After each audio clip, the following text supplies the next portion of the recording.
Yes, so good evening, my people. It's a pleasure to have you on another edition of the Jagbajantis Show, brought to you live by Yeti's Kitchen. And I'm your regular host, Akin. Thank you for connecting with me tonight. Okay, gbogbo bí tẹ́ ti ń dé àǹfààní àti máa gbọ́ mi o. Àárọ̀ lẹ́yìn wà ní, ọ̀sán lẹ wà ní, àbálẹ́. Mo kí yín ẹ kú kàlẹ̀ o. Ó máa skanky lálẹ́ because I have a special guest on the show.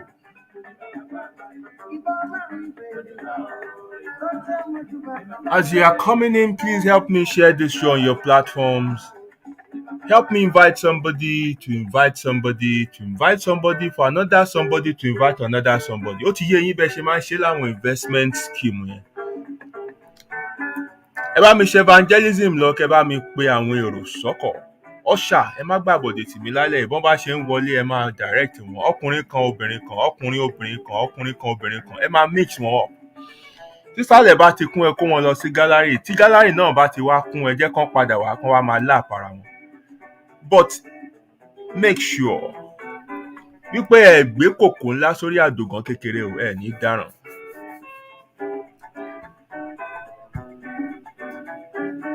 Yes, my brother. Good to have you back on the show. Ẹ kúrin o. Ẹ̀gbọ́n Godwin. Kí lẹ bá mi mú bọ̀. Great to have you back on the show. Gẹ́gẹ́ bí ìṣe mi, mojúbà ọmọdé, mojúbà àgbà, mojúbà ọkùnrin, mojúbà obìnrin o. Mojúbà gbogbo ẹ̀yin ládéládé, mojúbà gbogbo ẹ̀yin ìjòyè.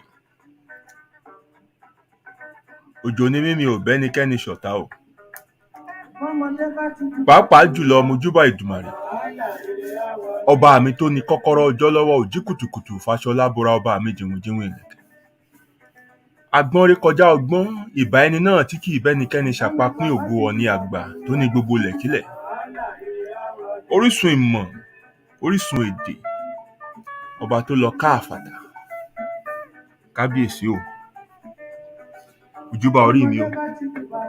Orí owó, orí ọlá, orí oyè, orí òkìkí, orí ògo, orí tó ń gbèmí níjà nígbà gbogbo. Orí tí ò jẹ́ ń tẹ́, tí ò jẹ́ ń tí, tí ò jẹ́ ń dìdàkudà. Ojúbà rẹ o. Yes, this show is brought to you by Yeti's Kitchen. Àwọn fìdí kalẹ̀ sílùú Manchester, 299 Liverpool Road, Eccles, Manchester, M30 0QL. Yeti's Kitchen ṣe yàtì èmi sọ bótò. Àwọn ló ní kí n fò kí n nìṣó. Right, we have a lot to cover on the show tonight. Alẹ́ ìmá, ó máa ṣe kí ni, ó máa yí bóbó.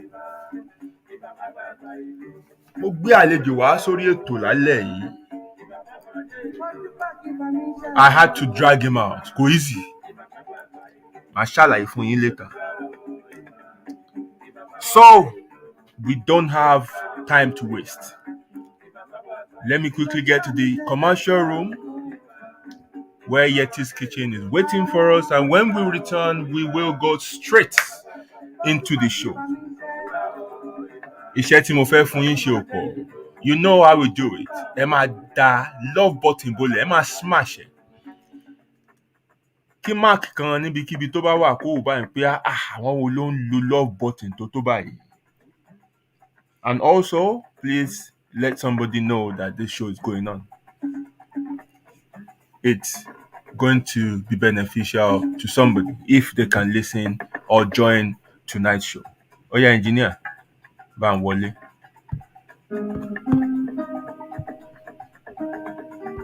Yeti's Kitchen, ilé oúnjẹ àrà ọ̀tọ̀ tó kalẹ̀ sílùú Manchester. Chilled out Afro and English fusion bar with great food, music and movies. Kò sí oúnjẹ tẹ́ fẹ́ tẹ́ ò bá lọ́dọ̀ wọn. Serving the best fusion of African and English delicacies bíi jollof rice, ẹ̀wà àgànyìn, ẹ̀fọ́ rírò, jerk chicken, suya, ayamashi, goat pepper soup, bọ́gà lóríṣiríṣi àti àwọn ọtí ọlọ́kan òjọ̀kan. Bẹ́ẹ̀ bá ṣe fẹ́ sí ni, eating, takeaway or delivery gbogbo ẹ̀ ló bá wọn lára mu. Oríṣiríṣi ètò ìgbádùn ni wọ́n sì ń ṣe lọ́dọ̀ wọn bíi movie night, live jazz music, game night àti Lego play area for children to relax while you eat. Their opening times are Monday to Sunday, 1 p.m. to 9 p.m. Address money, 299 Liverpool Road, Eccles, Manchester, M30 0QN. Telephone 0161 706 0062 tàbí 074 603 53448. Ẹ tún lè kàn sí wọn lórí email wọn ní food@yetiskitchen.com. For more information, visit their website www.yetiskitchen.com. Yeti's Kitchen, the best Afro-British restaurant in Manchester. Yes, so thank you very much for staying with me on the show. That is Yeti's Kitchen, our sponsor for this program. Like I always tell you, Yeti's Kitchen is located in Manchester, but they serve UK-wide. So wherever you are, you can, place your order and you'll have it delivered to your doorstep, especially if you have in need of bulk orders. For example, those of you who have busy schedules and you don't have time to cook. You can actually contact them and have them prepare, healthy and delicious meals for you. And you can put them in your freezer and warm and eat. And So also you can contact them for any of your catering needs. If you have birthdays, if you have um, wedding ceremonies, you have, you know, garden parties, anything, just give them a call and discuss your needs with them, and they will be able to attend to you. Also, if you find yourself in Manchester, just pop in into their restaurant and tell them you are from the Jagbajantis Show. Whoa, Ajay, Ajay Shege. Enjoyment go nearly kill you. Èmi mo sọ bẹ́ẹ̀. Àwọn tó ti lọ, wọ́n ti padà wá ròyìn bí. So, also the book put together by Chef Yeti, African Vegan. It contains healthy recipes of food that you can follow and prepare in your own kitchen. The book is still very much on sale. And also the other book she recently released, How to Start a Food Business. You can also get that. It's very, very much on sale. Just get on their website and pick a copy. Right. I have a special guest on the show tonight.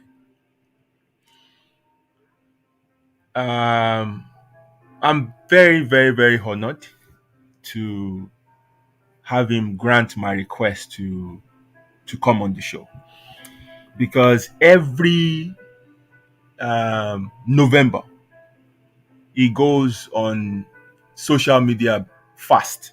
The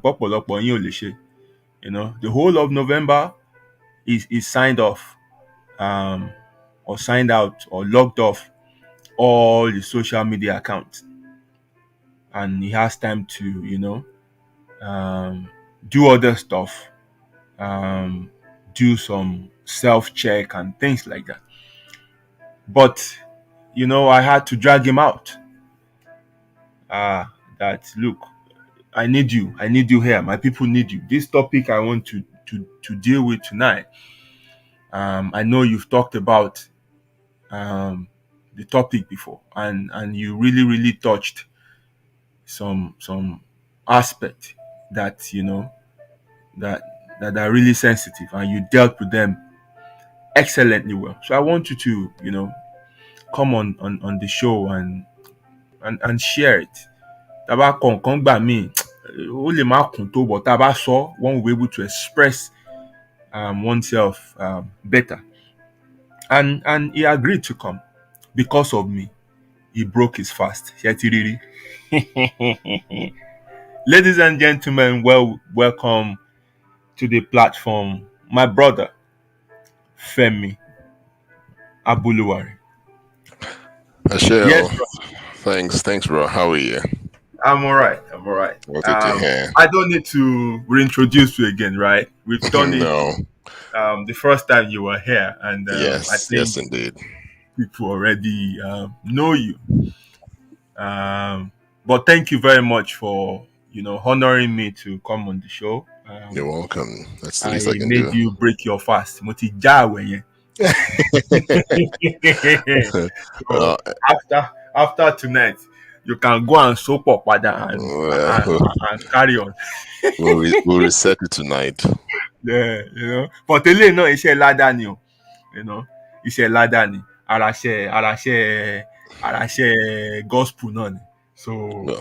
a máa ka eléyìí náà as a máa kà kún àwẹ̀, because we are not here to surf the web or enjoy. You're just here to deliver a message, So thank you very much.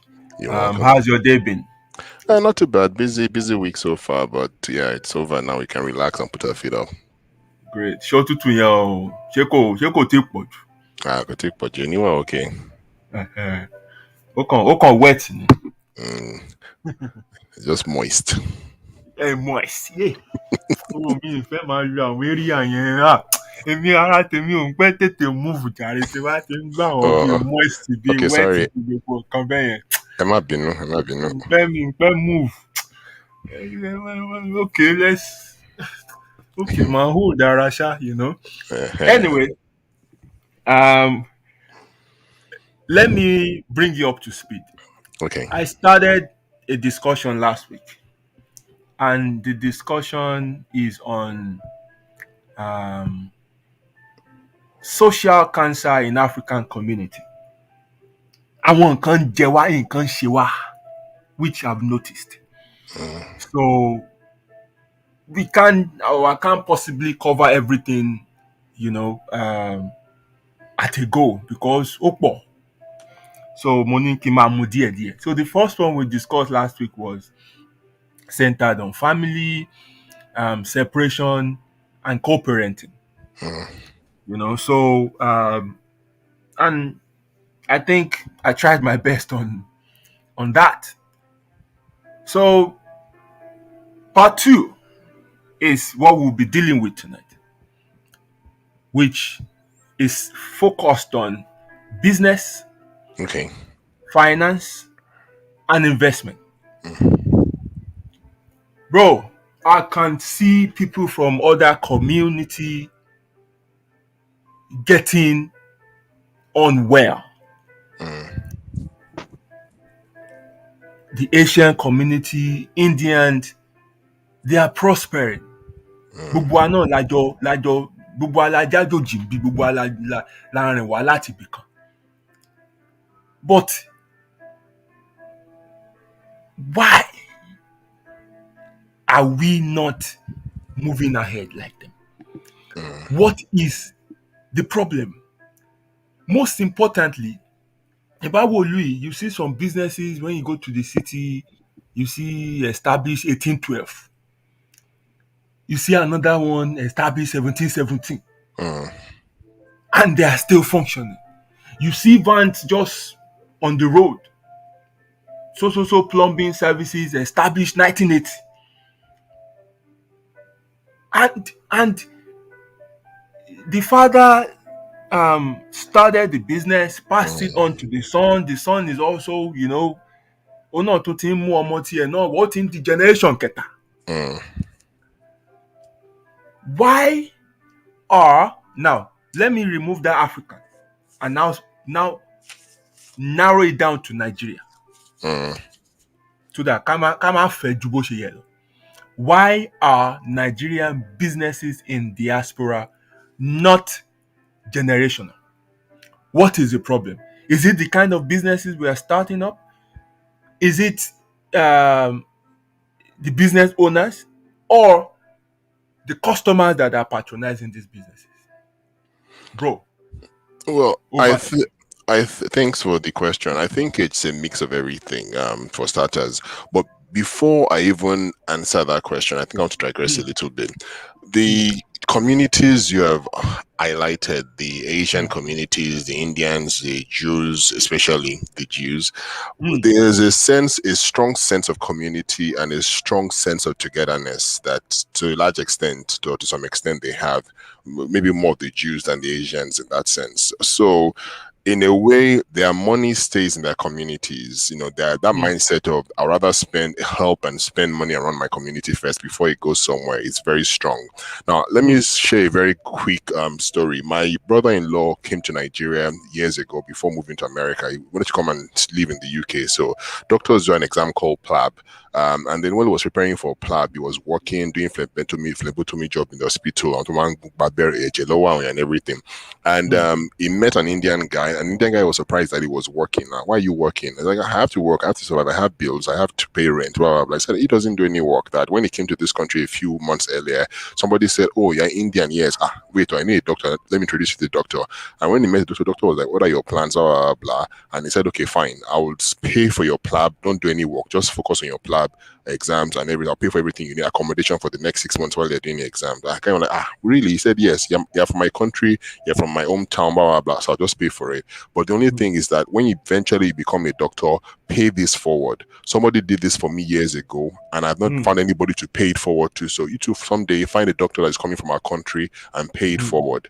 And my brother-in-law said he laughed because he thought to himself, if this was a Nigerian, not Sherefo, first and foremost, he won't use that money for the course. I call no way and on him and everything. So all I'm trying to say is that the attitudes that we have is slightly mildly different from the attitudes that they have from where they're coming from. There's a strong sense of community. And I know that there's a strong sense of distrust as Nigerians. Igbo, Feron, Yoruba, Feron, Hausa, even amongst Yorubas, or you like Ijebu, like Ile Ijesha. So there are so many kinds of issues of distrust from where we're coming from, where when you see a Nigerian, you don't think first, this is my brother, this is my mm, person. My first mm, attitude is, I don't trust this Nigerian. To what mm, me mm, because only more mm, lower. I don't even, mm, and it may be based on our experiences or based on things we've heard, where somebody joins a new team as a Nigerian like you don't want to be their friends because you don't want people to think you're like that person. I am diligent, I do my work very well. I don't want them to, what if the person does anything wrong, they will say, oh, those Nigerians, and I don't want that label. So there's that element of distrust. So that's the first thing. But now let's come back to your question. Is it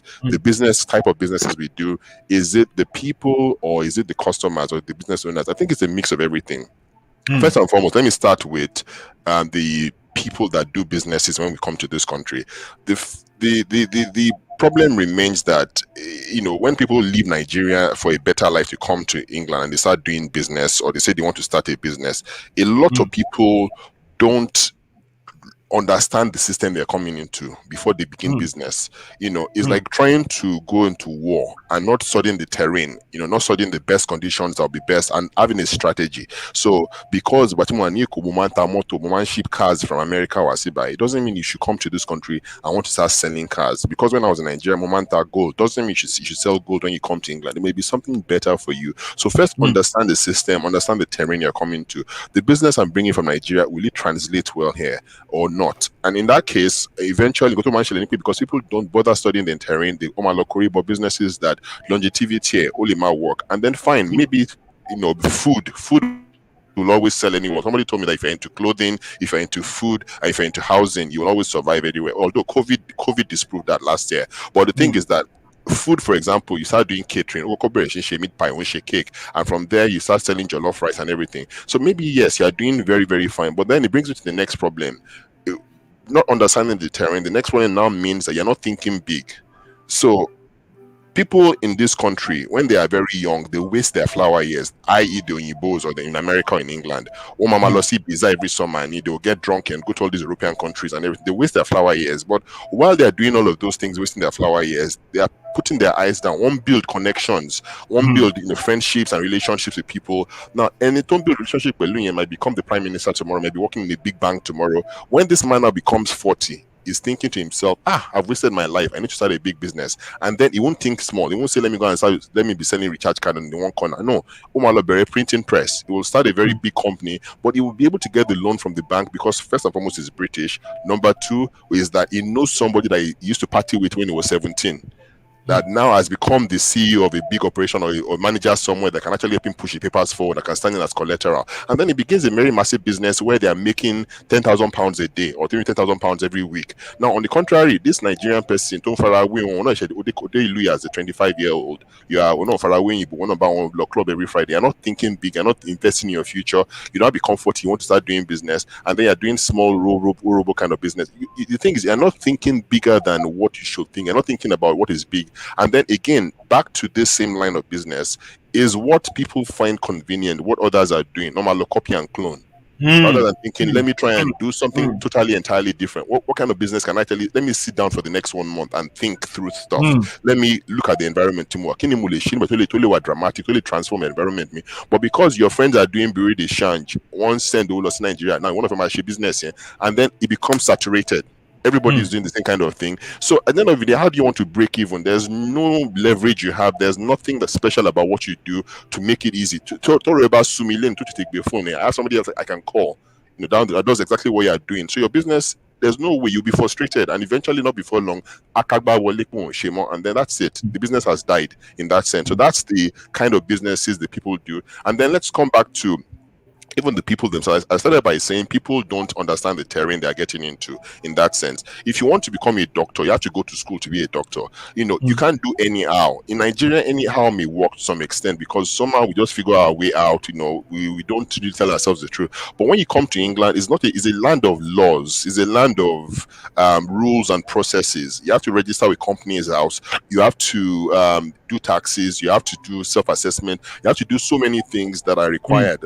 If you don't do those things, it's your word, it will crash everything you've done all these years. So what I find is a lot of people come into the country, they don't invest in themselves first and foremost before starting business. Okay, fine, you're a plumber in Nigeria, there's no big deal, you can be a plumber in the UK, but the plumbers in the UK, they will have an MVQ in plumbing, they will go and study again. So somebody now calls you and says, oh, there's a skyscraper in Canary Wharf or thereabout, or any plumbing issues on the 100th floor. It will take me plumbing to Mokoju, face me and face you, in essence. How did then do you do the plumbing for a skyscraper? Because you've not gone back to school to invest in yourself to be able to not do plumbing for a skyscraper. Already, you've cut yourself off business. And then the thing is that you don't begin your plumbing business, you don't get accredited with the organizations or the societies that will give you an accreditation because you don't want to pay maybe £100 a year. Or something as simple as that. So all of a sudden, the company there is a bank in Canary Wharf that's looking for a plumber to fix their facilities is looking at your website. You don't have a website. You're using everything on Facebook or WhatsApp. You don't have a website. You don't have a secretary. You don't have a company email address. You don't have a company telephone number. So you're not doing things properly the way businesses in this country will do things properly. So at the end of the day, when people look at you, you don't look the part already. You may have the skill, but somehow you've already shortchanged yourself because you didn't put things in place to actually help you. So, and then it comes to the next issue, which is you now then be forced to only have our people as your customers alone. You cannot go to the other communities. You cannot go to the other because you have not done the things that the other communities will look out for. So let me cite a good example. I was once a photographer full time in my life. I'm not a photographer anymore, but I was once a photographer full time in my life. And then obviously we've spoken about this before, about the frustrations of working with Nigerians and how eventually I did. But the thing is that one thing I learned late, I didn't learn it quickly enough, was that I limited myself thinking I had a niche market, i.e. just Nigerians like me. I did not look beyond just Nigerians like me. But the problem is that while Nigerians can be a great clientele base, it also comes with a lot of headaches because a lot of people man feeling and to batini business school, they were intelligent, launch a business, and everything. So people look down on you because you're an artisan. You're about to say because you're an artisan, people look down on you because you're it doesn't matter if I learned that in London Fashion School. As far as they're concerned, you're just a tailor. So people look down on what you do and it comes with a lot of headaches. So because now you have not improved yourself enough to be able to stand with the big boys that are putting quotations forward for £50,000 jobs, for £100,000 jobs, to do over a month. Because you cannot do that, then you'll be stuck with people that will be paying you £50, £100 to come to their house and do stuff. And then you'll be struggling because you can't break even and everything. So then to answer your question as to why it's not generational, your children are watching these problems that you have.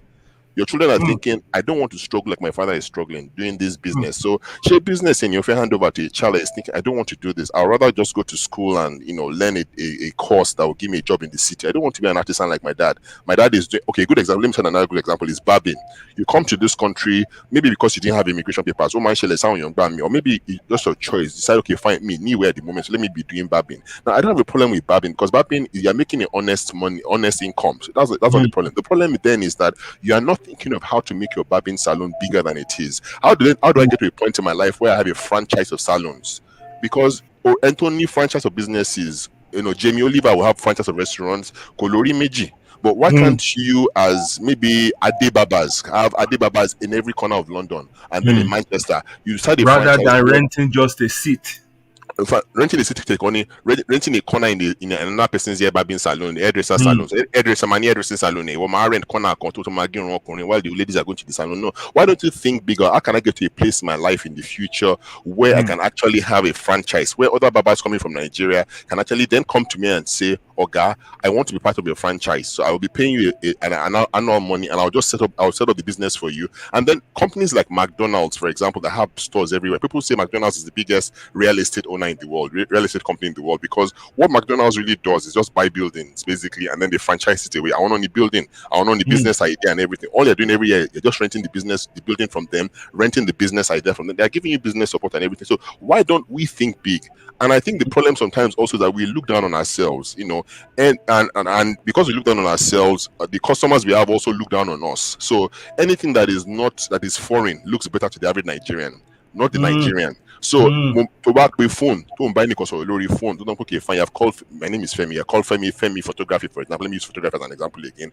And then I'm sounding like Nigerian. Is a different way they would talk to me if I was speaking phone, or better if I sounded like an Igbo person, or if somebody picks up the phone and says, "Oh, this is Maggie speaking," and she speaks Umblo phone, they will react to Maggie differently than they will react to me as Femi. In fact, the moment they realize with Femi Lulu call me, oh my face master Yoruba see me and everything. So the bottom line remains that the average Nigerian also thinks whatever is foreign is better. It doesn't necessarily mean it is better. So if a Nigerian is really doing a good product that is very fine, and an Igbo person is doing equally the same thing, I want you to patronize any event eventually. You rather go to the Igbo person because they believe the Igbo person is doing a good thing. So it's a mix of all of these things, not understanding the terrain, not bothering to invest yourself into knowledge, into understanding the terrain, and understanding also the business you're trying to go into. If it means going to do an internship with somebody or shadowing somebody that's already doing the business you want to go into, so you can learn how they're doing the business, so you can learn the insider tricks. And then I think the last thing also is this bad belly thing where people don't understand competition, especially in a community.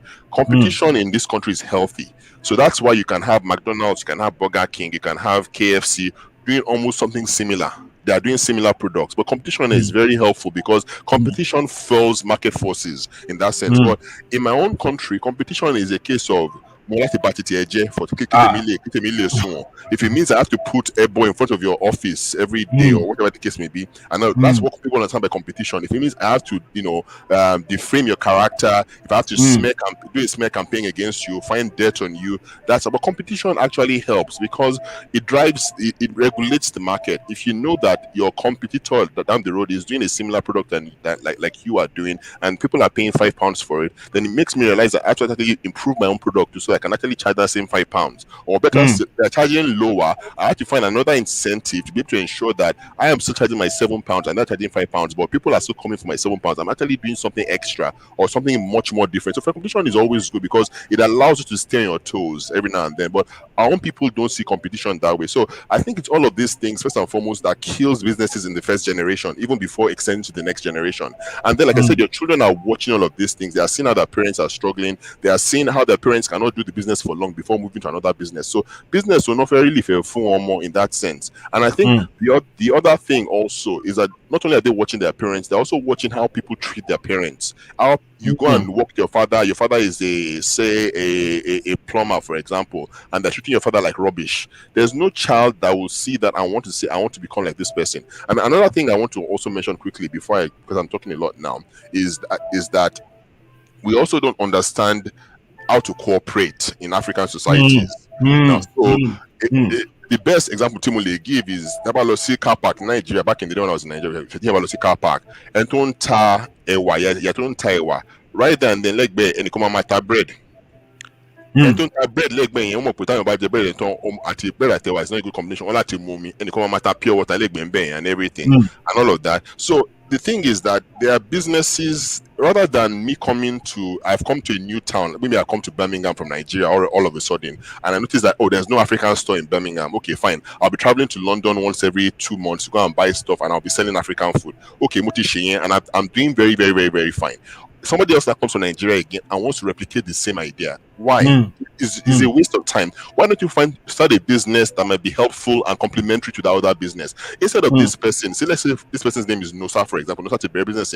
Instead of Nosa traveling to London every 2 months, why don't you start maybe a chauffeur company that you will or to London, so you can become a distributor and mass, bring it to Manchester, and then Nosa can actually come to your warehouse wherever you're in. You have solved the problem for Nosa. Nosa doesn't have to go to London every couple of months again to go and do that. And then maybe you have an accountant, for example. Why don't you let your accountant know, Nosa don't share business, this African food, we need an accountant also. And this accountant is also Nigerian. Maybe you should introduce Nosa to this accountant instead of Nosa trying to do the accounting himself. But she mistakes every year and is losing money and is getting into trouble with the Home Office, with the HMRC and everything. So why don't we do this collaborative thing? And then you come from Nigeria, you're saying you don't have a job, but when you're in Lagos, you're a web designer. Then why don't you start designing websites for all these African businesses? Because they are struggling struggling to actually put their thing on social media out there. And that's why in Nigeria, people rely a lot on social media. Instagram often share business, Facebook often share business, WhatsApp often share business. But in this country, people don't do business that way. They do business through web pages and websites. So you can design a website instead of trying to go and start selling African food again, to then start designing websites for these existing businesses already. And then there's somebody that is doing barbing, that you can do business, that you can create an amazing website for that person in that sense. And then she barbing, for example, or realize that people are not coming to where he is normal or regularly because obviously it's too far for them. But only that haulage, that transport business can then say to him, I have all these vans, every time. Maybe you can do a mobile barbing service, Exactly. hair salon service in that sense. I drive you wherever you want to go. Give me a small cut. Maybe you have like 10 people to take your phone in this neighborhood, then I'll drive you around the place. You can barb them in back of my van and everything. So all of a sudden, all of this small economy is move, and the money is staying within the same community, of people. But then you are collaborating, you are interacting with each other, and then for you to do that, you require trust. Anyone disappear. If we know the stories of Ajo, but about it here, you did not Nidamo. Disappear. But when it's time to actually then do your own part, and you now disappear, we won't see you anymore. So all I'm trying to say that we have to build this mindset of collaboration, mindset of trust. It doesn't matter if you're Igbo, if you're Hausa, if you're whatever. Once we come to the UK, we're all Nigerians now. I leave this tribalism that is crippling our nation behind. We are now in the same city. We are all in the same Birmingham. Let's collaborate together. Let's find ways we can make my own expertise. I want to go into business. You already into business. You want to go to business too. What can I do? You are trying to make clothes. I am very good with people. I know a lot of people. I've worked in the city before. I know a lot of Nigerians everywhere. I'm just a social butterfly. Because of that, I can leverage as being your person that will bring clientele your way. And for every design that I make, you give me a small commission. It may not be a lot, but economies of scales. By the time I bring 100 people for you every month, to then charge only £150 per design. If I'm taking only £20 for doing nothing except just selling people pay, to make £20 in 100 places already is something, and then that's how it begins. And then you can also, collaborate with other people and start growing these ideas. So I think these are the challenges why I've learned over the years why African businesses don't become generational, because at some point or the other, these issues always will come into the fray and just stop things in its tracks. Wow. Please, my people, let's take a moment to just smash the love button. It is not easy kéèyàn máa bọ́ bẹ́yẹn. Ọkùnrin tó ń sun rárá fọkùnrin ẹgbẹ́ akọ́ṣẹ́ ló ń ṣe. Look at how detailed. Ẹ wo question tí mo bèrè, simple question, one line question. Ìwé dẹ̀ kún báyìí. Ṣé mo pé in the exams we have some students. Some are asking for more papers and some will be asking for more questions. Alàgbà yìí, ara àwọn tó máa ń béèrè fún more questions. Àwọn kan máa ń ní, excuse me sir, more booklet, more paper. Àwọn ilé máa ń béèrè fún more questions. Whoa. Thank you, bro. That was very, very detailed. I mean, you took it from the bottom, What a man saw, you took it from the bottom, from our mentality to distrust, to that attitude of not being thorough and detailed in everything we want to do, to copying what other people are doing, and to not wanting to collaborate such that you don't want somebody else to make it. You want to blue. I you have really, really broken everything down. Yeah, sorry for interrupting. Something else also came to mind that I forgot to speak about earlier on. And this one is something that I also think doesn't help a lot of businesses. It may not necessarily be about generational transfer of business, but even what you're doing currently is another thing where we need to be professional in these communities that we are in. If people provide their data to you, you have people's phone numbers, respect their data. Don't start sending them memes on WhatsApp. Don't start forwarding your church program to them. They are your customers, they're not your friends. Don't start sending stickers in between professional conversations if they decide to buzz you and all of that. Then be professional. If you say you come to an event at 10 o'clock, 10 o'clock, don't get there 2 hours later, because it doesn't, it's going to be bad press. Be properly dressed for the job. Don't go there wearing trainers when it's a corporate event, or come and decorate for a corporate event in the city. Dress properly. If you're going to get people to come with you, don't stay on your phone throughout. When you're there, turn your phone off. Wherever, or better still, get a secretary to handle your phone when you're there. Don't be on the phone constantly when you're supposed to be doing a customer's work in that sense. And also the customer is always right. As much as we hate it, the customer, don't start arguing and fighting with people, and just unnecessary and all of that. And then, if don't poach customers from other people. If I'm working with you now, you're Mr. Akin, you have a consultancy business, and you bring me in, and then I realize you're an interior decorator. Well, let's say you're an interior decorator, for example, and you bring me in to come and do something with you, and I realize, no, because if I can share really wow and everything, I want to go and start my interior decorating business, and you want to start poaching your customers from you because I have access to your books. It's not professional. What Akin has learned in 7 years before getting to that point, I can't escalate it in 2 days or 2 weeks or 2 years.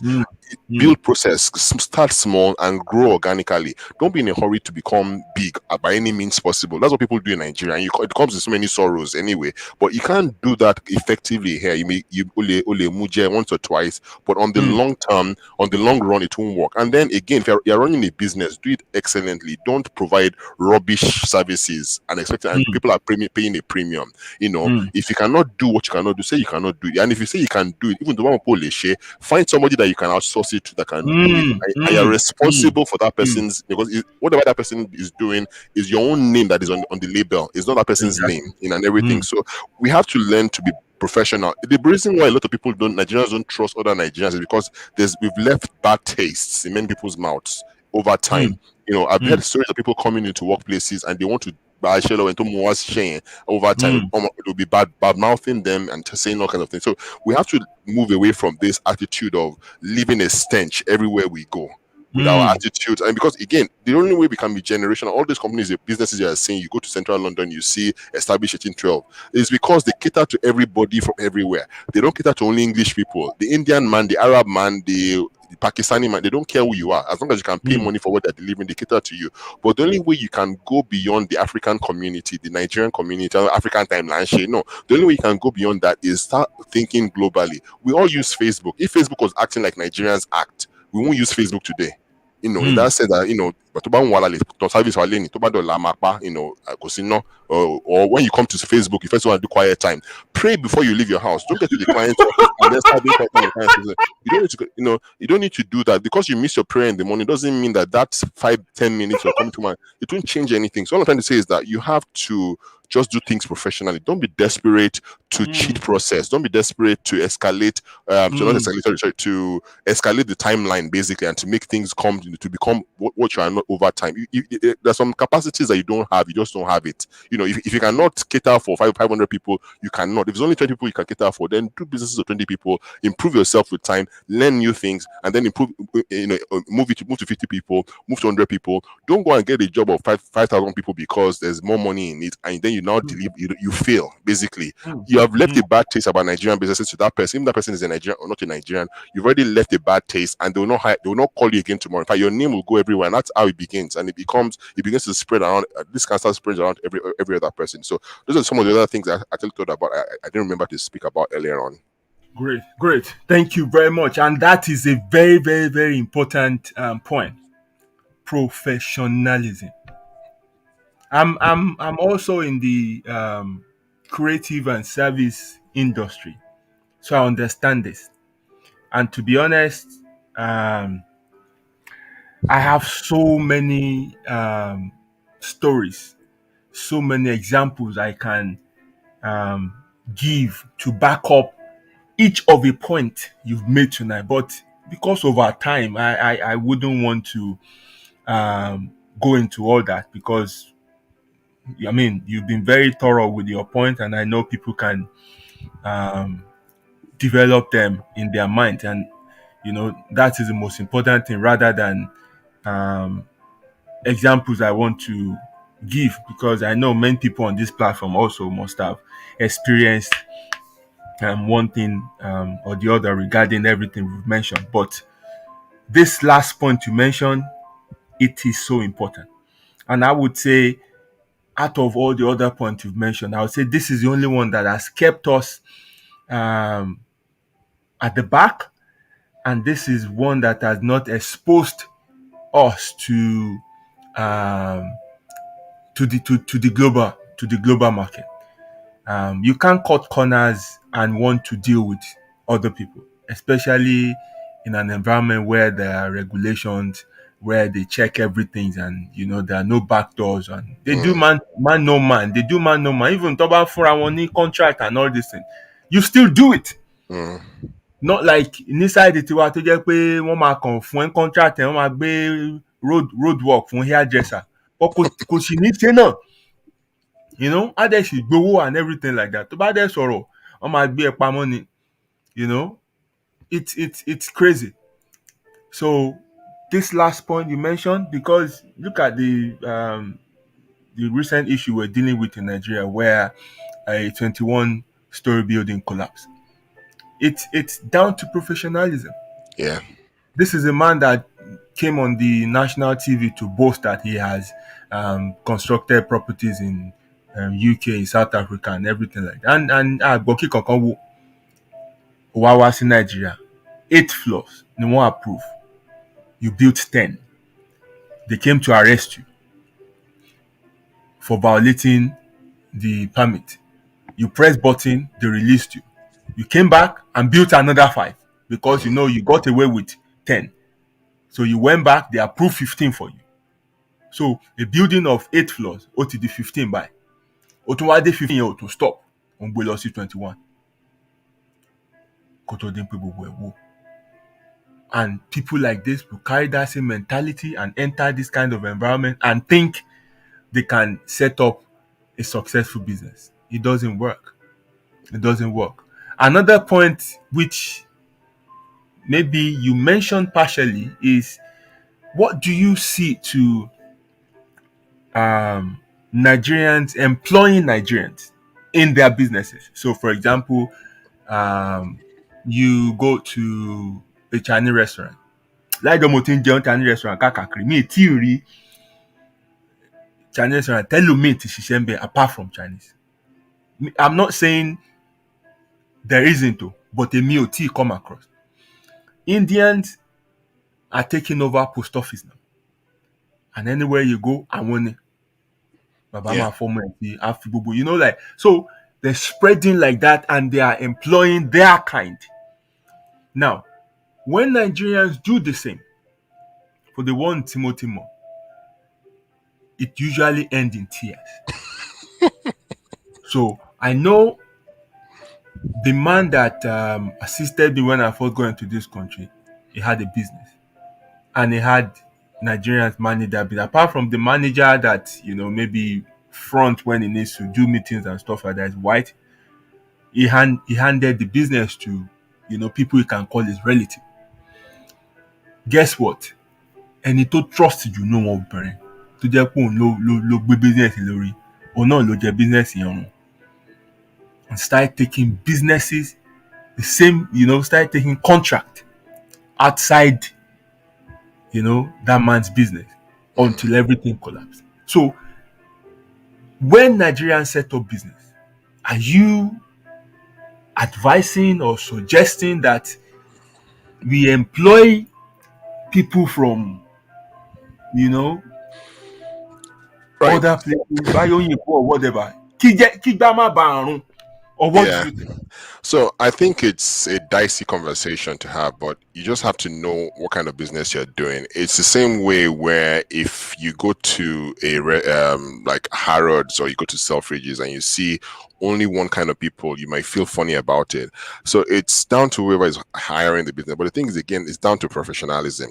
If you're going to hire people, go through the proper channels that normal businesses will do things. It may cost you a little bit more, but go through Mm, normal mm, channels, i.e., get a let them recruiter. get these people Yes, that are get a coming. recruiter. Yeah, get a recruiter. Mm, Now, mm, your preference on your mandate to the recruiter might be, my preference is Nigerian, but if I cannot find a mm, Nigerian that can do the job excellently based on your assessment of the requirement of the job, then let's get somebody else. So, meaning that mm, before you even start hiring people, you have an HR team in your business. Now, it may sound like it's a lot because this is just me selling cloth and everything. We won't defend my HR team, but if you're going to mm, start a business that you think is going to be a big business and a generational business, like a big restaurant, for example, then get somebody that can vet these people before they come and work. Don't eye on sentiment just because they're Nigerians. Now, if I'm starting a Nigerian restaurant, to use your illustration, for example, ideally what would be best is to have Nigerians that are actually people working in a Nigerian restaurant in that sense. But then that means that you're not hiring because it's your friend's child or your friend introduced to somebody. No, put the job advert out there saying hiring Nigerians for a Nigerian restaurant. Let them come in mm, for an interview, ask them the right questions. When you think you like this person, get a company to do checks on them, deep criminal checks and all of the things you need to do and everything. Now, when you give them the job, let them have a contract. Let them know what the requirements of the mm, contract, what the contract says they're supposed to do. If they're supposed to be working 7 hours a day, they are going to have 1 hour break out of 7 hours. Let them know. Let them know what the job description is. Train them when they start the mm, job. So don't mm, expect things from them that you do not tell them to do. If you do not tell them they're supposed to stand up 7 hours a day and they want to go and take a break for 30 minutes to go and sit down, then that's the conflict of interest. So I let them know what the job is supposed to be about, train them and everything. Let there be things that are known that if you violate this rule, then this will be disciplinary actions, things that are detailed in the contract, and then keep your own end of the bargain as the employer. Don't start pay changing things them. tomorrow. Don't start playing. Mm, Start changing things tomorrow. Now, the truth of the matter is that there's no Nigerian that leaves Nigeria, enters a plane, and comes to this country or wherever else in the world that wants to go there to go and be doing sege. People want to actually, get a good life for themselves. So if somebody mm, is working in your company, I want to believe that people will do the right thing. Now, when it comes to finances, don't leave yourself exposed to stories, to super stories or stories with what was that thing? Stories story that that touch, touch. stories that touch. In that sense, you know, make your business cashless such that there's ways in which people don't have to use cash. Cash should be the exception in that sense, but the norm should be let people pay with things where nobody can actually circumvent cash, where they say somebody has taken your money and everything. And then if you're also taking in cash, but I ask somebody that will do the accounts maybe once a day or once a week that will come and reconcile the book. Keep your books, because if you keep books, it's going to be very hard for somebody to actually manipulate the inventory, manipulate cash flow, manipulate what is coming in, what is going out. If you have books and systems in place, before you can actually open the till, there must be an order that if you go to normal shops, before they can open the till to put cash in there must have been a transaction that actually will open the cash slot. If there's no transaction, the cash slot will not open. So but if there's a transaction that has been registered by technology, then so invest in the things that will make it difficult for you to have middlemen. I once heard of a story of somebody in Nigeria that had a poultry and they were stealing the game because CCTV was recording them, and then decided damaging his eggs and everything, and then the guy automated everything so that he didn't even need people anymore. The only people so what I'm trying to say is that technology has made life easier for you to have stories Mm, that church. So mm, do put things in place that will make things okay for you and protect you and also protect your people. Be fair to them, be kind to them. Don't be a slave driver. Don't let them enjoy coming to work for you. In that sense, if I let them be the ones recruiting other people for you and saying, "Come and work where I work," it's a great place. And that's what mm, everybody wants: job satisfaction. So if you have a business and employing other Nigerians, hire them because they can do the job, mm, not just because they are Nigerians. And if you can't find mm, Nigerians, then find people less from other nationalities that can do the job. In that sense, train them to your standard. But if you can find Nigerians that can actually do the job, that they say they can do the job, you vetted them and they can actually do the job, then hire them. There's nothing wrong with hiring Nigerians. Although in mm, the past we've had terrible experiences that we've heard that we've experienced firsthand, but it's not necessarily because they're Nigerians. It's just because those people are just bad people. The same way they are bad Nigerians, they're also good Nigerians. So don't use your what's it called the stories you've heard as a yardstick of whether I'm going to hire a Nigerian or not. Do the right things. Go do due diligence. Go through the right channels and the right processes to hire people. But if you can't find a Nigerian to do the job, then find somebody else to do it from another nationality. The important thing is the job being done, not the person who is doing the job. mm. Very much. And also, let me ask you this tricky question because by virtue of my previous employment, I've happened to or been opportune to work with some, big people. And the common thing I notice with all these people is, um, I've said it one time that if you want to just make money to pay bills, eat, and clothe yourself, I mean, your 9 to 5 is enough. But when you want to um, have this kind of, money that they play with in offshore, um, ọ̀dájú ló nírú owó bẹ́ẹ̀. Mm. And what I've seen with some of these big people I've worked with is they are always looking for loopholes in the system. Mm-hmm. They pay whatever they have to pay to get professionals to explain certain things to them or to tell them you can do this, you can do this, you can do that. Now, nínú knowledge tí mo ní accounting, I know that there's what they call tax avoidance and there's what they call tax evasion. Mm-hmm. Tax avoidance, it's not a crime. Illegal. Yeah, it's legal. Tax evasion is the crime.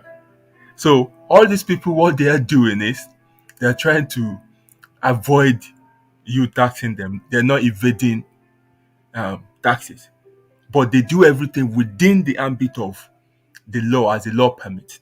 Mm. Or at the end of the day, you only get little of their Taxes. profits to tax, right? So now coming to us, what I've noticed in our environment is we cannot separate sin from being business savvy. We oftentimes think we are sinning when we exploit the loopholes in the economy or in the system. in the system. Mm. Now, I am not suggesting anything illegal here. I'm saying I want to call. Look, people who design these policies and everything for the government, they are freelance, they are professional, they are consultant. Top job they go and sit down in their offices. Mm-hmm. Then these rich people now book an appointment with them or hire them or have meetings with them. And then they will be the one who will tell them, do this and do this and do this and do this and do this and do this.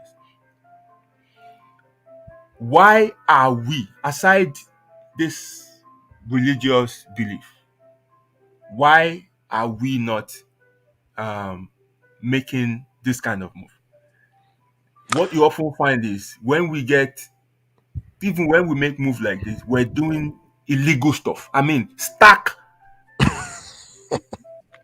illegality is what we're involved in rather than smart move. So is it that religious belief? Is it lack of knowledge? Is it poor exposure?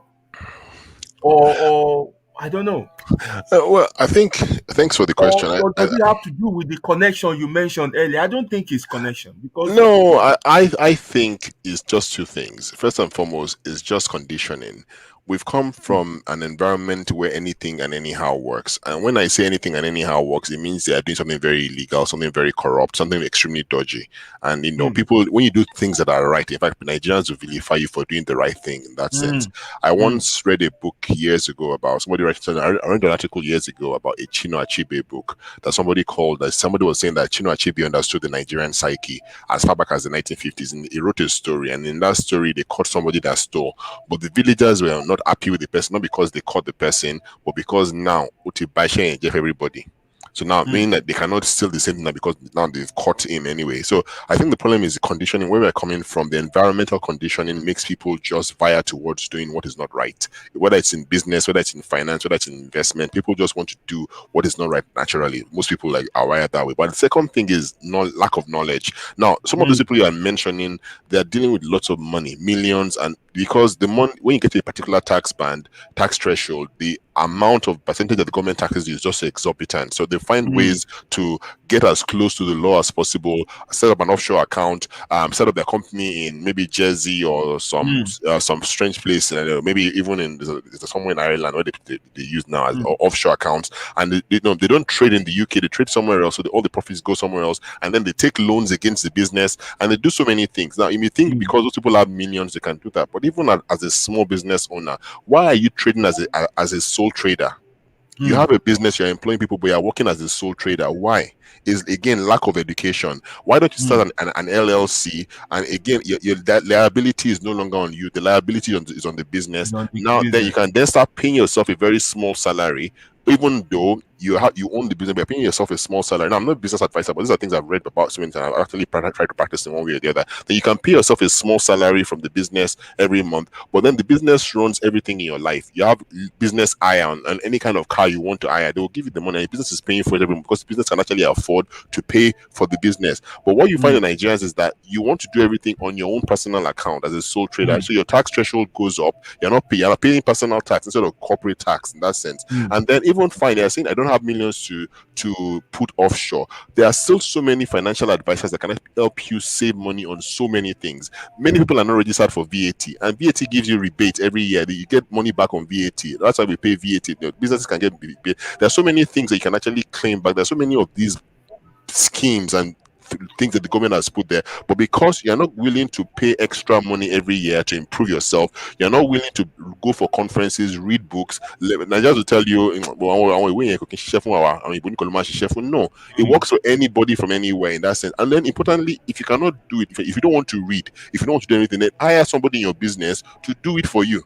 So all the person is doing is finding ways to smart accounting. That's what I'll probably call it in that sense. So smart accounting to work around how best can they save money for your business, how best can they make the money your business has go for further for you in that sense. So all I'm trying to say is that is lack of education, but our own natural wiring is when you were in Nigeria, you have been doing contract for years before you came to this country, and by contract in quote, in inverted commas, you just collect money from the local government, you don't do anything, you just blow the money, you get another contract again. Now you can't do that here because somehow eventually the hand of the law will catch you, and then fine, man no man, like you said, also happens here, but they do it with sense. They don't do it blatantly like we do it in Nigeria, where you get the contract, you don't build any road, and you collected money for the same road 7 times. They will do something, but they will inflate the figures in some extent. So all I'm trying to say is that the lack of education exposes so many people to suffering in so many ways. And then you realize that you're making money, but the tax burden is too heavy on you because you've not set up a business properly from the very beginning.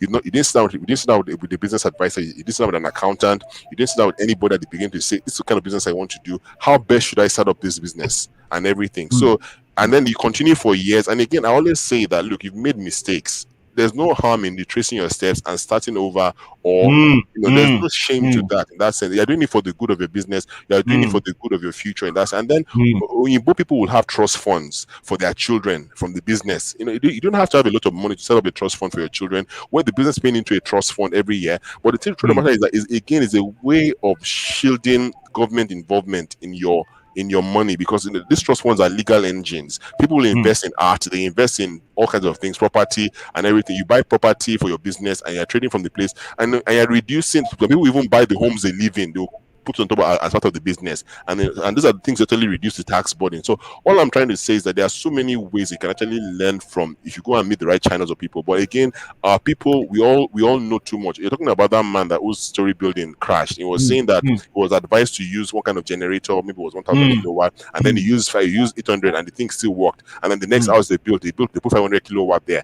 That so he doesn't listen to experts anymore. They're experts for a reason.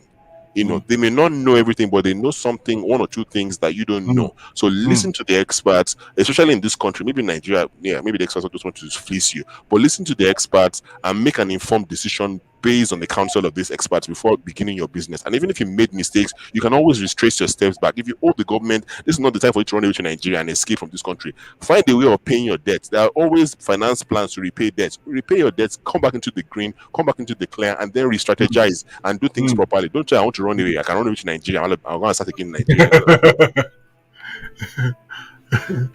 Yeah, you dealt with that perfectly, but you sidestepped an important part of the question, which Okay. is the religion.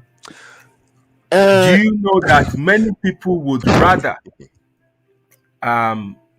instead of going to knock on the door of a professional, like you just said, getting the right accountant or lawyer to explain, legal terms and stuff to them, You're going to ask that pastor. they will go and kneel down in front of pastor. Right. So let me just put look at let me put a that disclaimer. man. A structural engineer told him they are withdrawing from the project because of concerns that they have, and then you carry praise and worship singer there to go and be singing báyé ti fẹ́ kórí kórí bẹ́ẹ̀ fún mi ó ṣe o, gbogbo yín nílé máa wó pa. Gbogbo yín nílé máa wó pa. So here you find out people run into issues that has nothing to do with spiritual, that has nothing to do with pastor, whatever thing like that. But the pastor, like the pastor knows everything. Everything, yeah. So àwọn pé bàbá ti ní kò séwu. Bàbá ní kò séwu lẹ́lòmíì fi wọ ẹ̀wọ̀n. Bàbá ní kò séwu lẹ́lòmíì fi di ẹni tó bára ẹ̀ múrítàlá. So where will this bàbá ní kò séwu, where will it end? So again, it's down to, like I said, our conditioning. A lot of people are religious in Nigeria not because they love God, but because of poverty. So you want to go out tomorrow. The average thing, especially if you're Yoruba like me, you say, "Allah show me." But bro, at the debut. But that's what I'm saying. You've left Nigeria, but it's conditioning. So even though you're now in England, you're still living like a Nigerian in your mind, in that sense. And as much as I don't want to blame some people, again, pastors have made themselves like gods in so many churches in that sense. So knowest. So they are the last and the first answer to everything in that sense. But you're not a medical doctor. Somebody comes to you, the first thing that any pastor should first do is this a medical issue or a spiritual issue? Go and see a doctor first. What has the doctor said? Even if it is not a spiritual issue, but the bottom line is that God gave these doctors wisdom. They should be able to figure out a way to solve this problem out medically. Go and do surgery. There's nothing wrong in doing surgery. Don't go and drink one anointing. You don't know what is inside. Just because for a surgery, a small minor procedure, you can actually. I know someone that actually died because she refused treatment for cancer. She was drinking VPA anointing oil. So all I'm trying to say that there are so many of these issues that we see in our African communities, even with people living here. My own is that at the end of the day, when things go down south or go sour, your pastor will not be the one that will be called to jail or called to question. Your pastor may even continue to pray for you from a distance, and everything, but it doesn't. So don't go and do anything illegal in the name of God. That's how I'm actually going. God is not a God that can be mocked. If you do something illegal, the hand of the law will catch up with you. In fact, if you sow whatever you sow, you reap. I know it's about contribution and about giving, but it's also a universal law about anything in life. If you sow apples, you only reap apples. So if you sow into illegality, you will always reap the fruit of illegality in that sense. I've been in churches before in the past where a pastor say it doesn't matter how you came into this country or not, if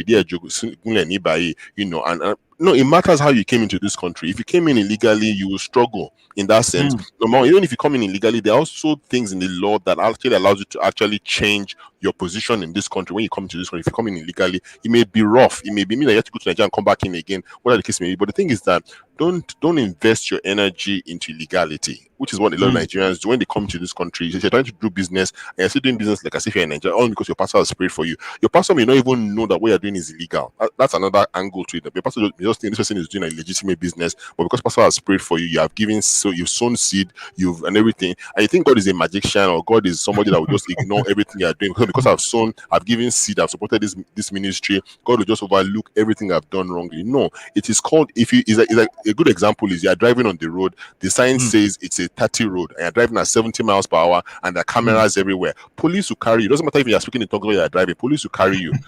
And then people come and give bogus testimonies in churches too sometimes. And I think it's good because it makes the ministry look good, it makes the church look good and I everything. call People it give testifying. so whether lying testimonies, people come and give these testimonies, and then you now think you want to top that testimony too. So you start doing something that is dodgy, so you can come and top the testimony, or because the person that gave the most in your church, they give the person so much honor. So you want to go and you're working in a bank, in Barclays Bank, and you're stealing money because you want to give to so they can give you honor in church and everything. Life is more than what happens in the four walls of church. In fact, church is actually outside church. So, or whether it's your mosque and everything, there's more to your life than what happens in that place. It's just a subset of your life. It may affect a lot about your life, but don't outsource your future progress, your man of God or to your woman of God. You at the end of the day, on judgment day, God will not make you stand beside that man to be saying, how did you live your life? It's you alone.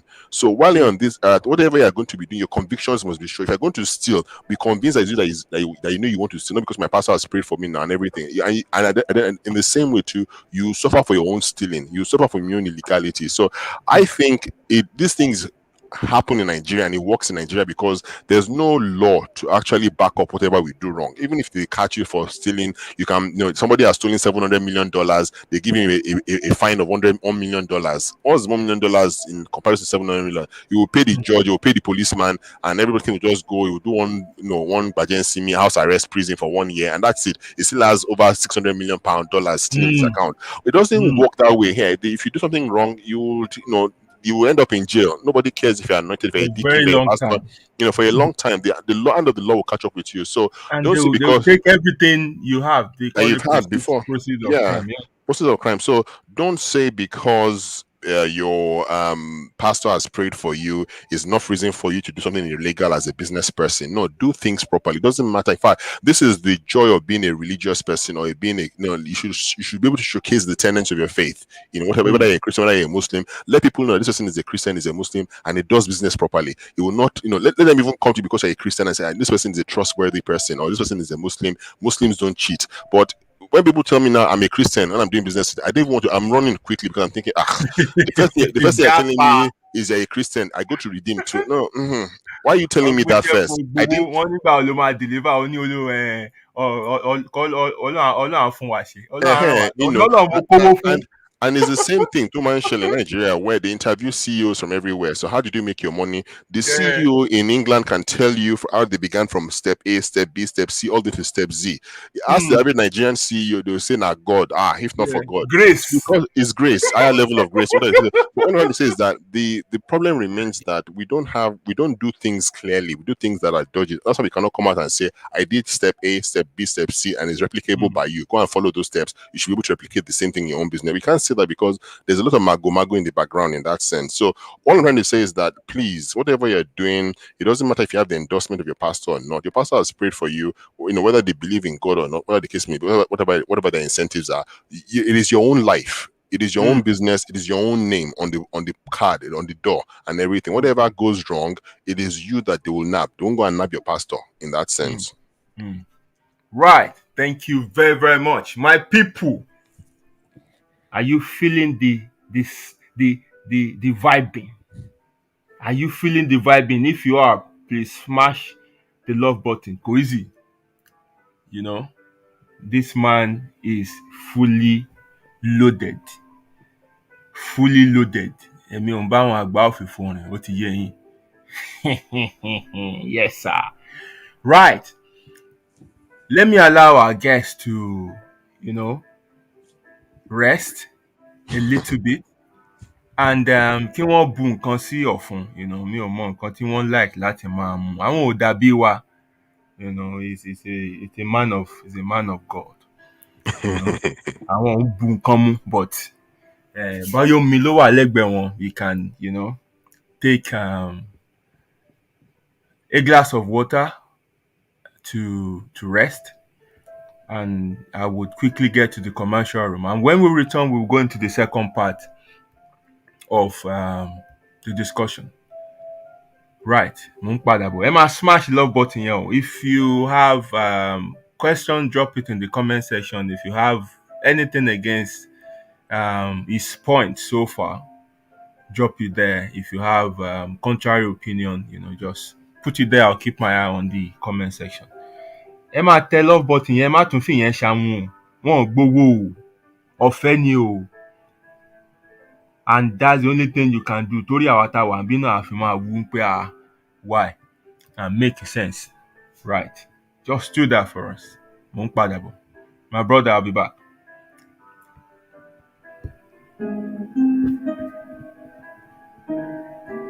Yeti's Kitchen, ilé oúnjẹ àrà ọ̀tọ̀ tó kalẹ̀ sílùú Manchester. Chilled out Afro and English fusion bar with great food, music, and movies. Kò sí irú oúnjẹ tẹ́ fẹ́ tẹ́ ò bá lọ́dọ̀ wọn.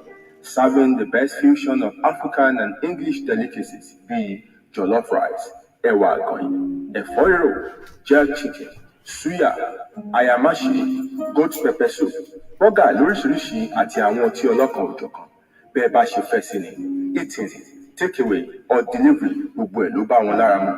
Oríṣiríṣi ètò ìgbádùn ni wọ́n sì ń ṣe lọ́dọ̀ wọn bíi movie night, live jazz music, game night àti Lego play area for children to relax while you eat. Their opening times are Monday to Sunday, 1 p.m. to 9 p.m. Address money, 299 Liverpool Road, Eccles, Manchester, M300QN. Telephone 0161 706 0062 tàbí 074 603 53448.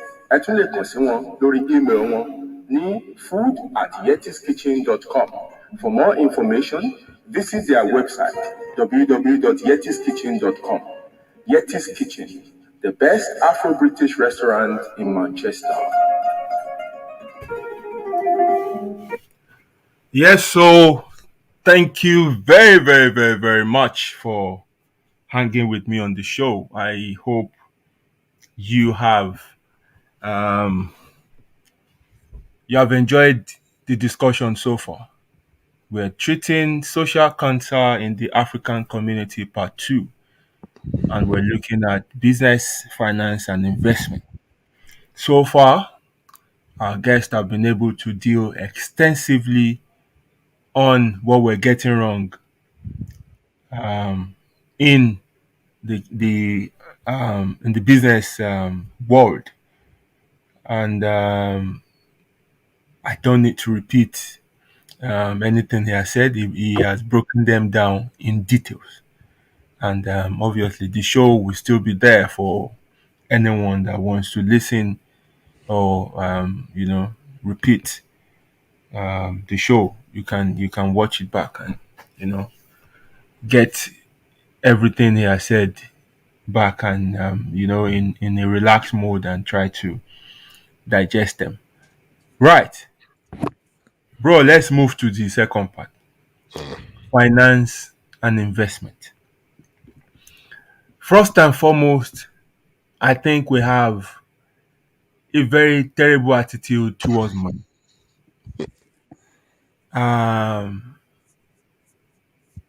Kí n ṣáàtì lówó, wáyà kí n ṣáàtì lówó. I mean, anyhow,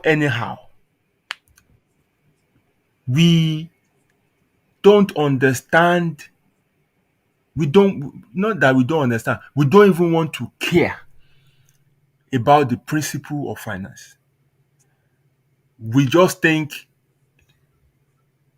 we can do it anyhow and just double whatever we put in and just do some manipulations or whatever and just blow. Now, that's one part. When we get that money, how do we even spend it? What are the things we put it on? I once had a story. I mean, I'm sure I won't mention the Egbon's name, but Egbon is listening to me tonight. A woman once took £50,000 loan. Bro, £50,000 to do bad thing. To do bad thing. Wọ́n pe ẹ máa yọ́nú sí mi, ẹni bá yọ́nú sí mi, ìyọ́nú Ọlọ́run ọba, ìyọ́nú Ọlọ́run ọba òun lẹ́ ò máa rí. Ìyẹn gba 20k.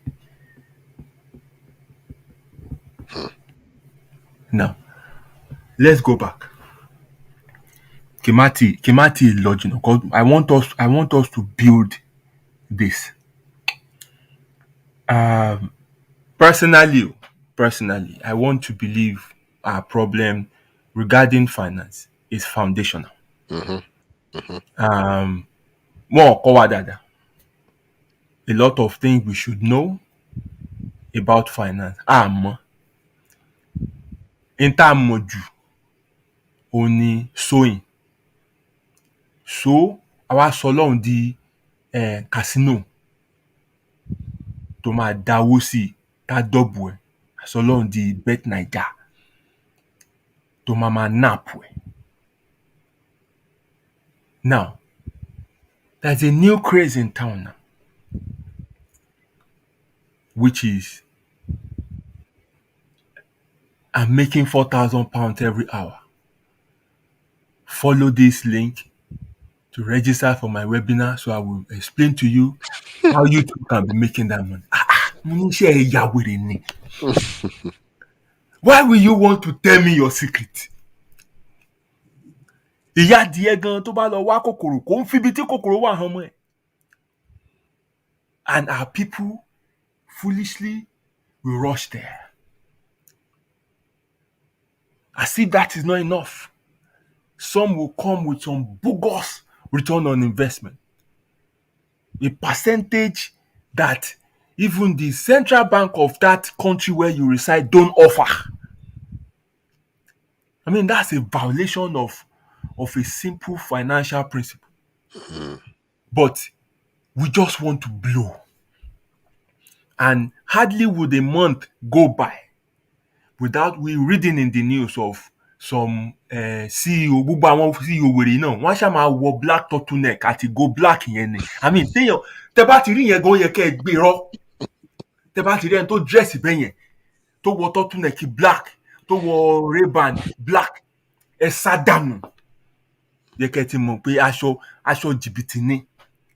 But wọ́n ti wọ̀ ọ́, wọ́n ti package, wọ́n ti máa sọ òyìnbó glossy picture and everything like that, and they tell you just pay this, and people think that is the easiest way or the smartest way to make your money work for you. Many have lost their life savings, and these people they take their money and run to those islands. They buy citizenship in all those islands that don't have extradition agreement with the country where they've perpetrated the fraud, and they're gone. But guess what? Tó bá tún di 3 months time, èmi á tún jáde, wọ́n á tún lọ. Brother, what is our problem? Kí ni problem wa gan? Well, so thanks for the illustrations and the observations. Problem wa gan ni pé our problems are foundational. Again, it's down to how we've been raised.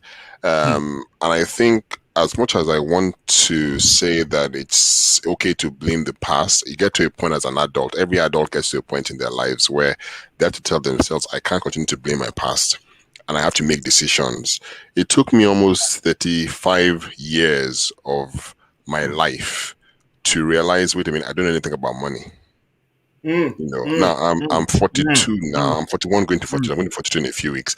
But it took me almost 36 years of my life to realize I didn't know anything about money. So I wasted the first 36 of my years of my life not doing anything that would sense money. My only understanding of money is you work and you make money and then you spend it and then you save some for rainy day, which I hate the word rainy day. Why don't I save for a sunny day or something better for my life? Not that I'm looking for harm and everything. And then somehow Problem. I deplete the savings again somehow along the way because I have to do something and all that. So what I'm trying to say is that the way most of us were raised, we didn't have fathers or mothers that sat us down and said, this is how money works. This is how investment works. This is how stocks and shares works.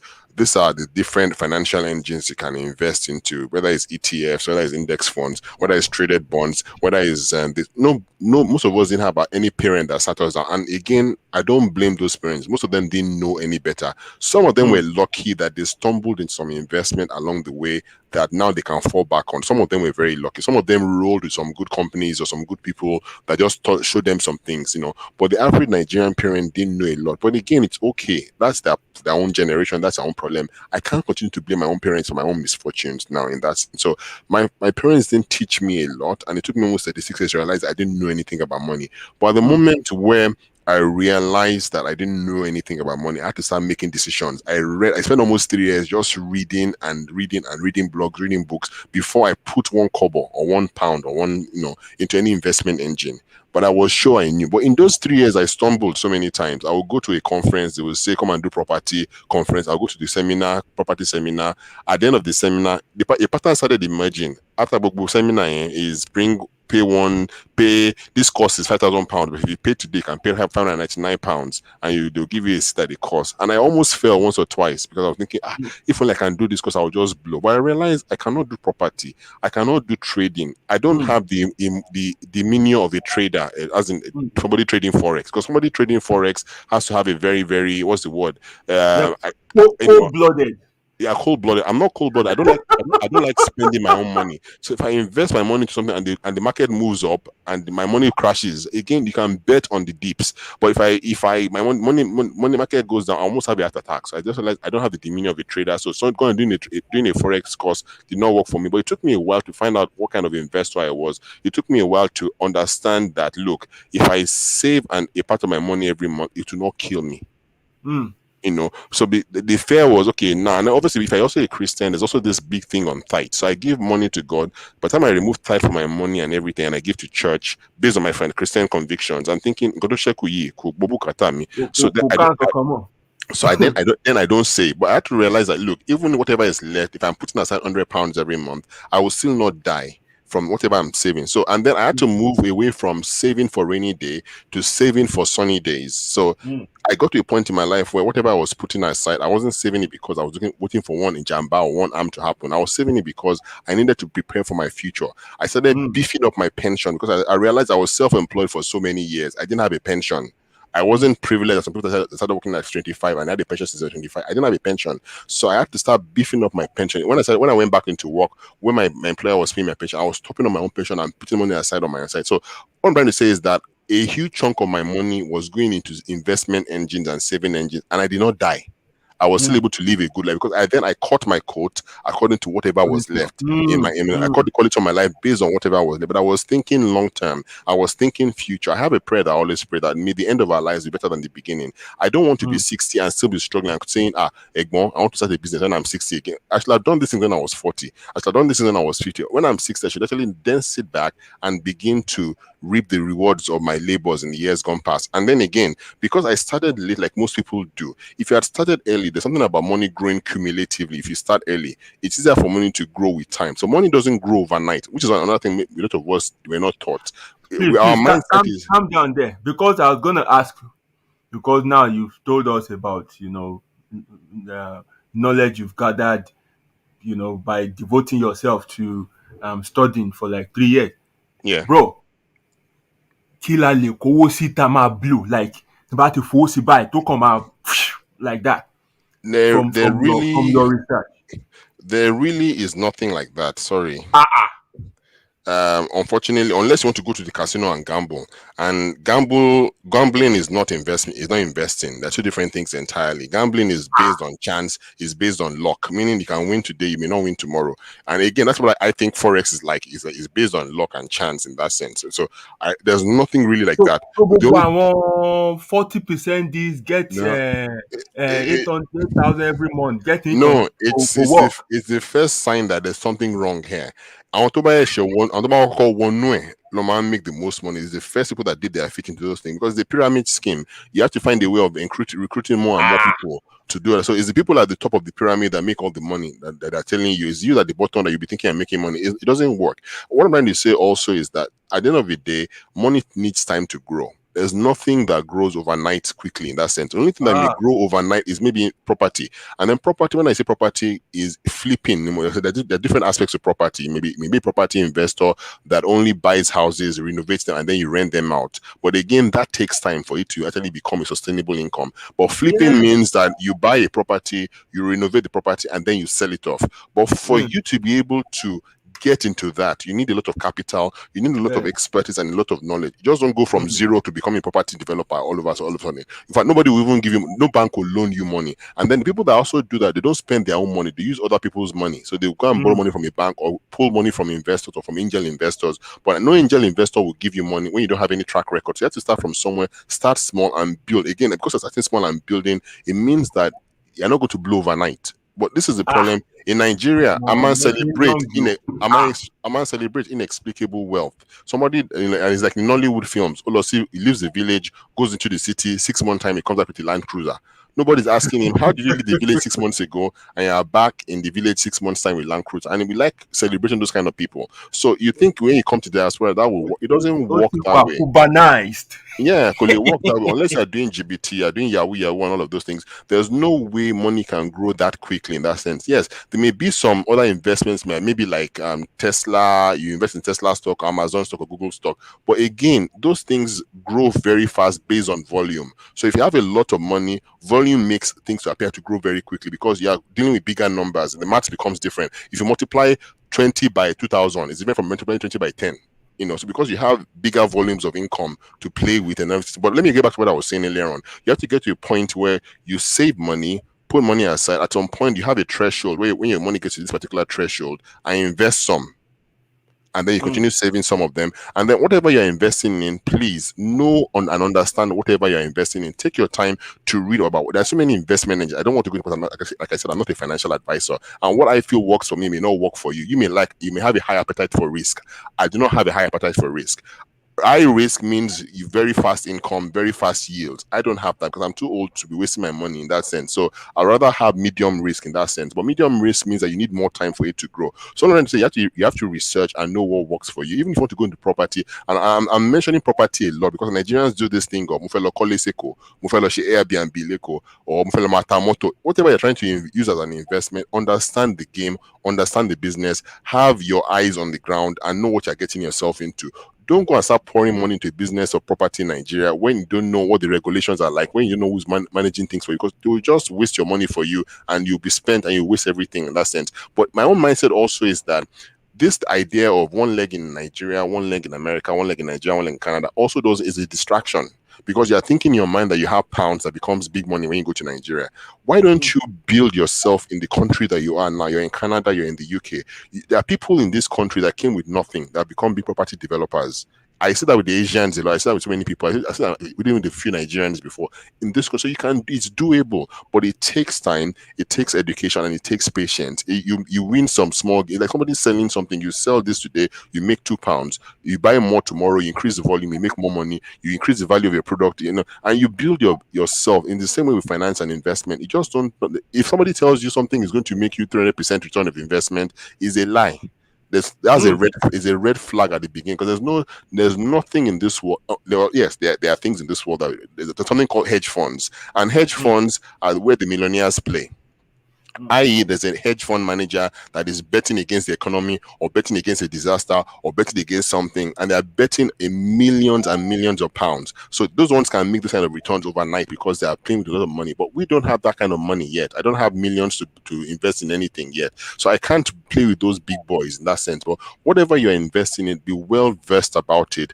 In as much as possible, rely little on middle people, on middlemen as much as possible. Because you've done your own research. So you just need the middlemen for validation, not that you're leaning on them for everything. Because the moment they realize that you don't know what you're doing, they will just bamboozle you with big words. When I got married, I did the photography. We hired a photographer that kept on trying to pressure us for more money. And I was saying, well, why are you asking me for more money? Because I got a quote, Connie, and kept on saying, I fetch a rendering. I had to say to the guy that, do you realize I'm also a photographer? Rendering is just Control plus R on a keyboard, and then you wait for hours for the thing to finish rendering. There's no big deal about why you want to charge me £50, 50,000 naira more. First for Control plus R. Then the guy became gentle. So what I'm trying to say is that if you don't know what you're doing, middle people will say fancy things to you, and they'll dazzle you and they'll bamboozle you. They bring out glossy brochures. What they might bring on more, and they'll sweep you off your feet, and then you just waste money for things you could have done yourself. And it's the same mind. So back to where we started, is down to education. It's also down to the way our parents are being. So our parents, and if you're not careful, you become your parents over time. My mother, for example, if she wants to travel somewhere, she always use a travel agent. I was telling you this yesterday. She always uses a travel agent without fail. And I always tell my mom, you can actually go to the BA site yourself. You can go to Expedia. You can go to Travel Advisor. You can go to TripAdvisor. You can go to many of these and actually research and buy these things yourself. Why do you always need a middle person for everything you do in your life? And it's the same thing too. If you keep outsourcing your own financial education and investment education to people, you will not get the most out of your money. You have worked so hard to make this money, and maybe God has blessed you. You're making the money very well. You're getting £400 a day in the job you are doing. It's not because you're making the money anyhow, doesn't mean you should waste the money anyhow. Think long term. It will be good for you to leave something for your children. And that's another thing I wanted to mention on quickly is the mistakes your parents made by not teaching you. You shouldn't make the mistakes by not teaching your own children about money and about finance. And importantly, by not leaving something for them. There's this big thing in our culture, which is onjiomo. And I think onjiomo is a big problem, because onjiomo means that in my lifetime, I will eat all my own money. And then my children that I've birthed, just because I birthed them and I care for them, I'll eat their own money too. Now, I'm not against taking care of your parents, but every parent should work for their own pension, work for their own retirement, work for their late years, and have enough to be able to give to their children. In this country, when people have children, they start putting £10 a month or £20 a month for each child. But the time that child is 18, in that ISA they've been saving for years, that child has enough money to be given to actually go and buy a house as a deposit as a house. Now, a Nigerian comes here, he wants to buy a house, there's no deposit because you have to.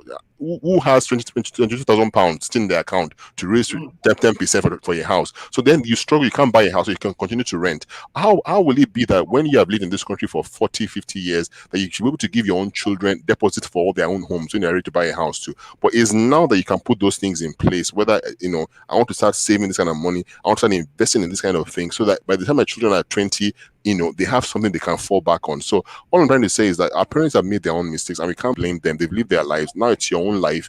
But what you can do is you can leave something for your children. You can leave a legacy for your children where they don't have the same financial handicap that you have, because now you have learned and you know better, and then you can actually train your children to know better about money. It's not everything that you get that you must blow. If you earn £4,000 at the first of the month, by the end of the month you don't have anything anymore because you've blown everything. No, your propensity to spending should not be that way. It's not every year you must change your car. It's not every time you must change your phone. If you don't have a need to change your phone, you don't need to change your phone. Phones are expensive.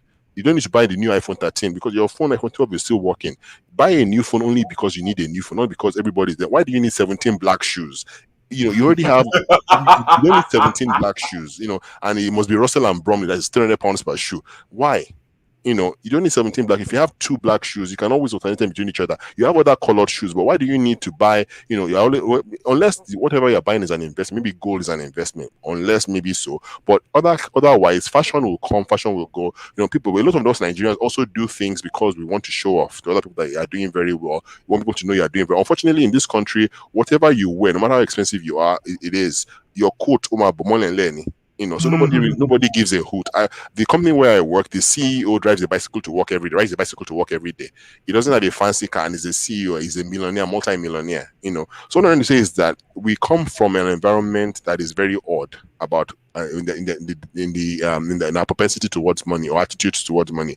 You don't have any reason when you're not in the diaspora in America and the UK to still continue that mindset. You know, you're in an environment where education is available to you. You're exposed. You have a smartphone. Stop watching Nollywood films only on your smartphone. Pick your phone and research stuff. Google has answers to so many things.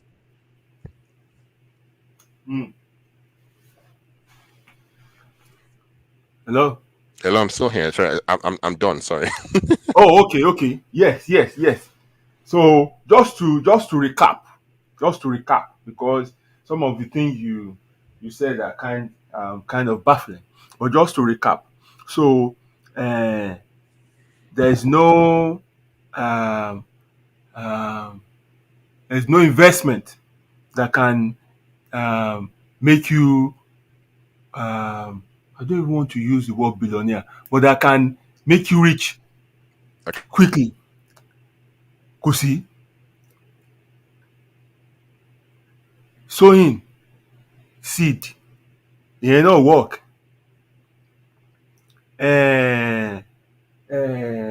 Kí tún ni ná?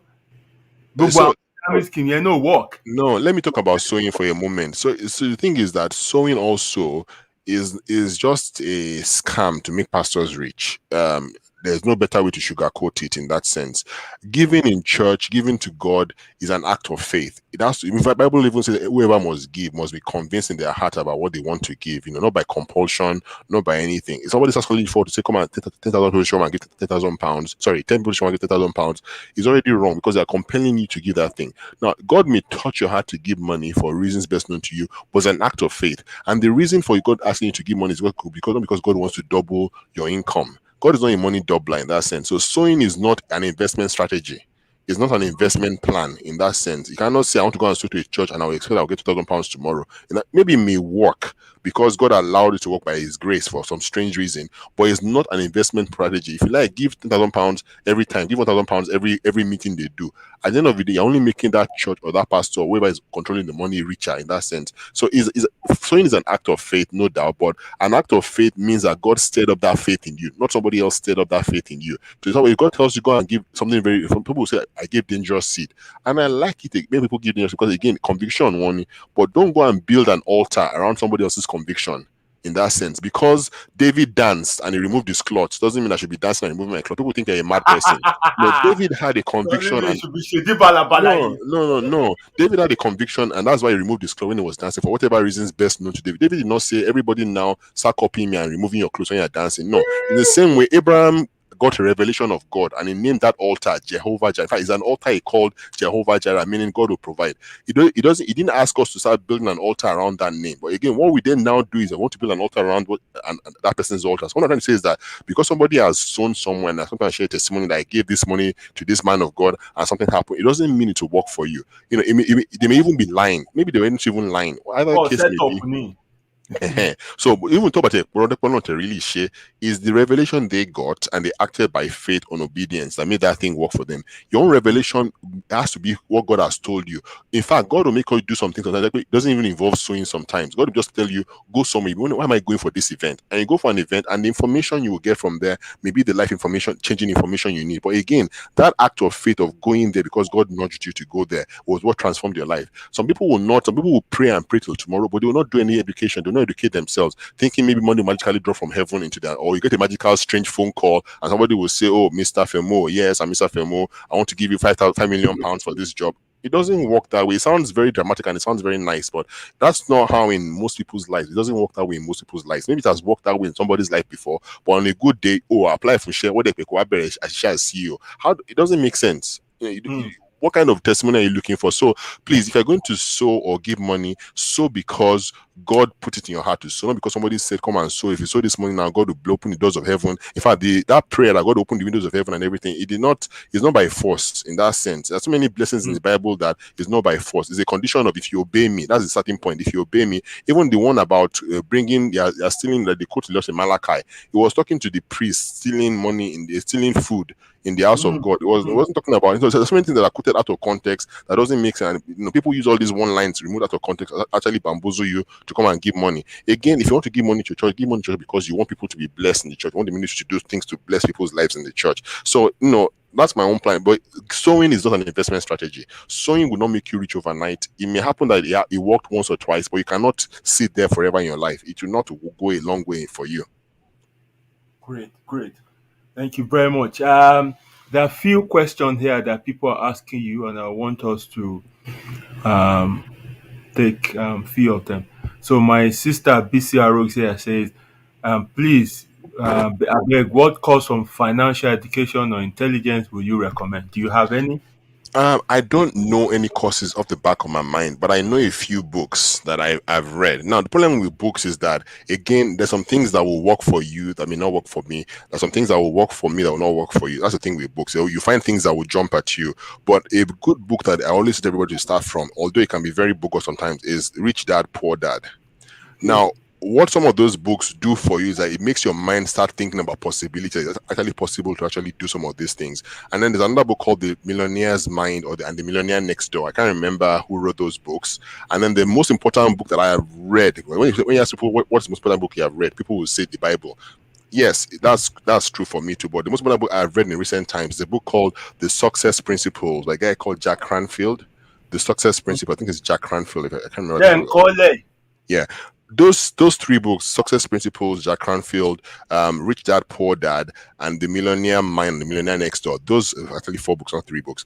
They were instrumental books at the point in my life. I stumbled across them in a bookshop. I went on holiday and I was just bored. I was looking around. But reading those books on that 2 weeks holiday that I was in America actually made me think, wait a minute, I don't know anything about money in that sense. And there are so many other books that you can actually buy. I don't know any course off my mind, but all I'm trying to say is that these are starting points to read. And then coming down to business, there's so many other things you can read online. There are blogs you can actually just Google search, how do I start a business? And you'll be amazed about how many free resources. There are many people on YouTube that this is all they do on YouTube, just talk about business, talk about money. Again, that's dicey because people always end with, I have a course, join this course. But what I'm trying to say that there's so many books you can actually read to improve your financial intelligence. And then financial intelligence is an ongoing thing. It's not a one-off thing. You keep learning new things. You keep learning that some things don't work for you. I didn't know much about stocks and shares for a while. I just started getting into that maybe like when the pandemic broke was when I actually got into stock and shares for the first time in my life. I'm not ashamed to say that. I didn't have any stock or investment in shares, but when the pandemic broke and I realized a lot of these shares were crashing,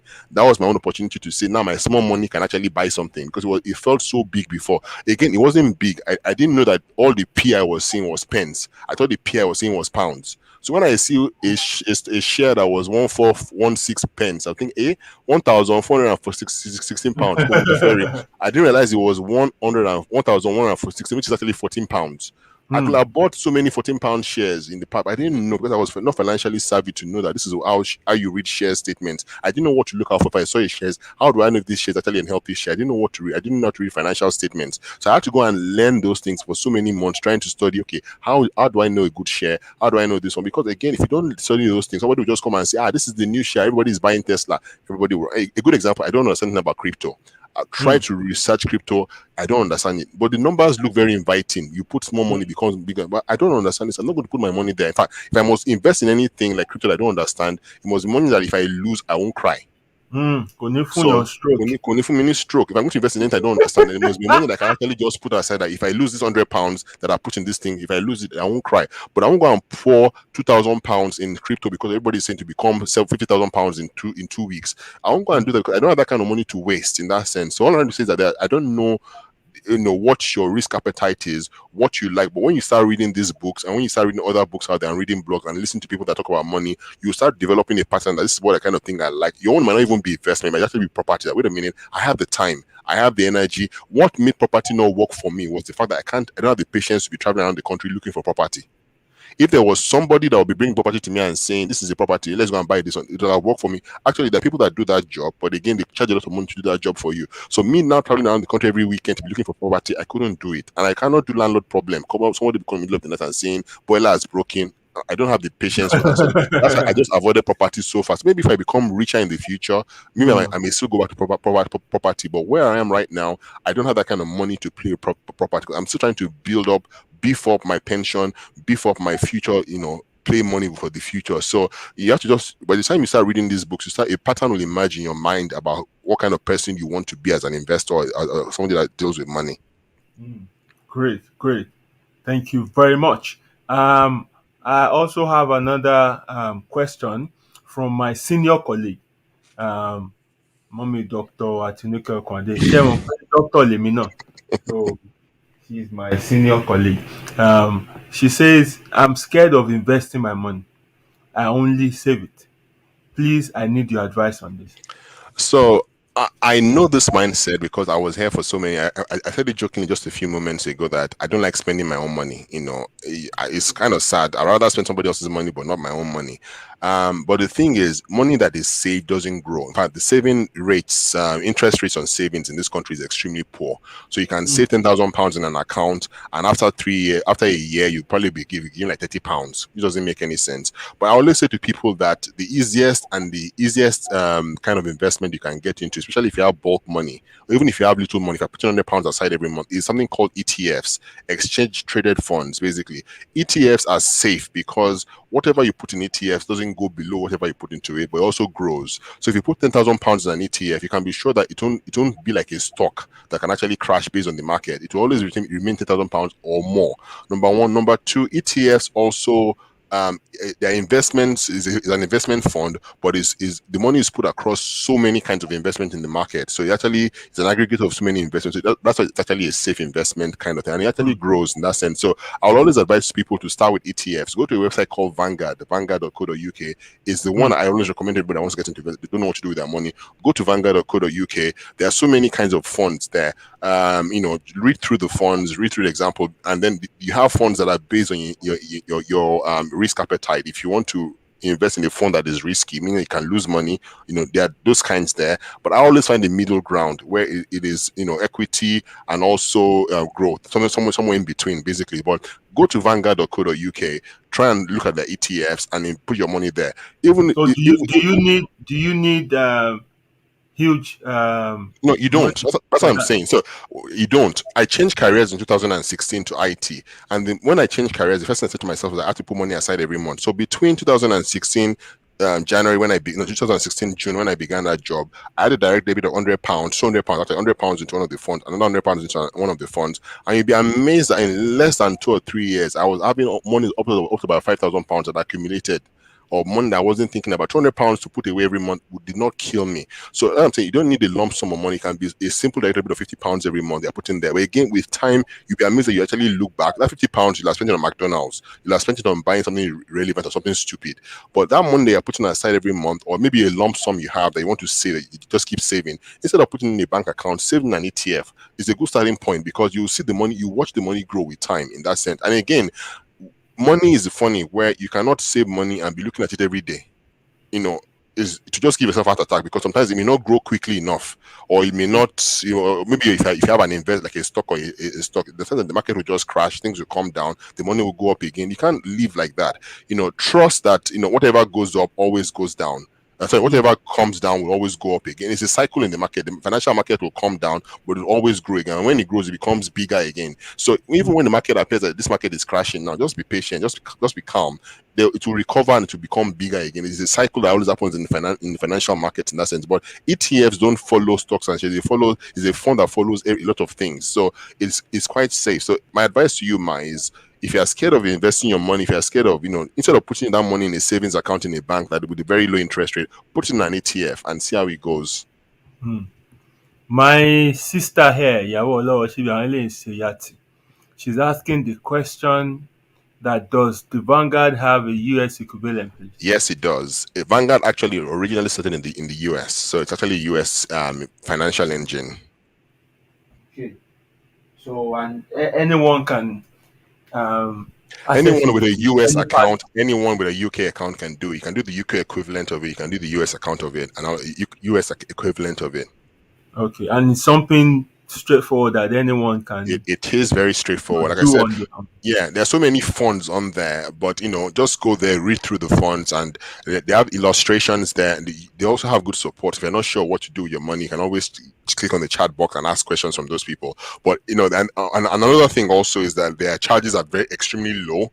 So most investment funds will charge you a lot of money. I have another investment fund with one company called Agrives Lanslow. My company started paying my pension into that place. I started saving into another investment fund they had there. But the charges they charge every year is a lot. But Vanguard doesn't charge a lot of money every year. It's very, very, very tiny. So I can't remember the exact figure, but it's extremely tiny. So they don't eat a lot into your money. And also they don't touch your money.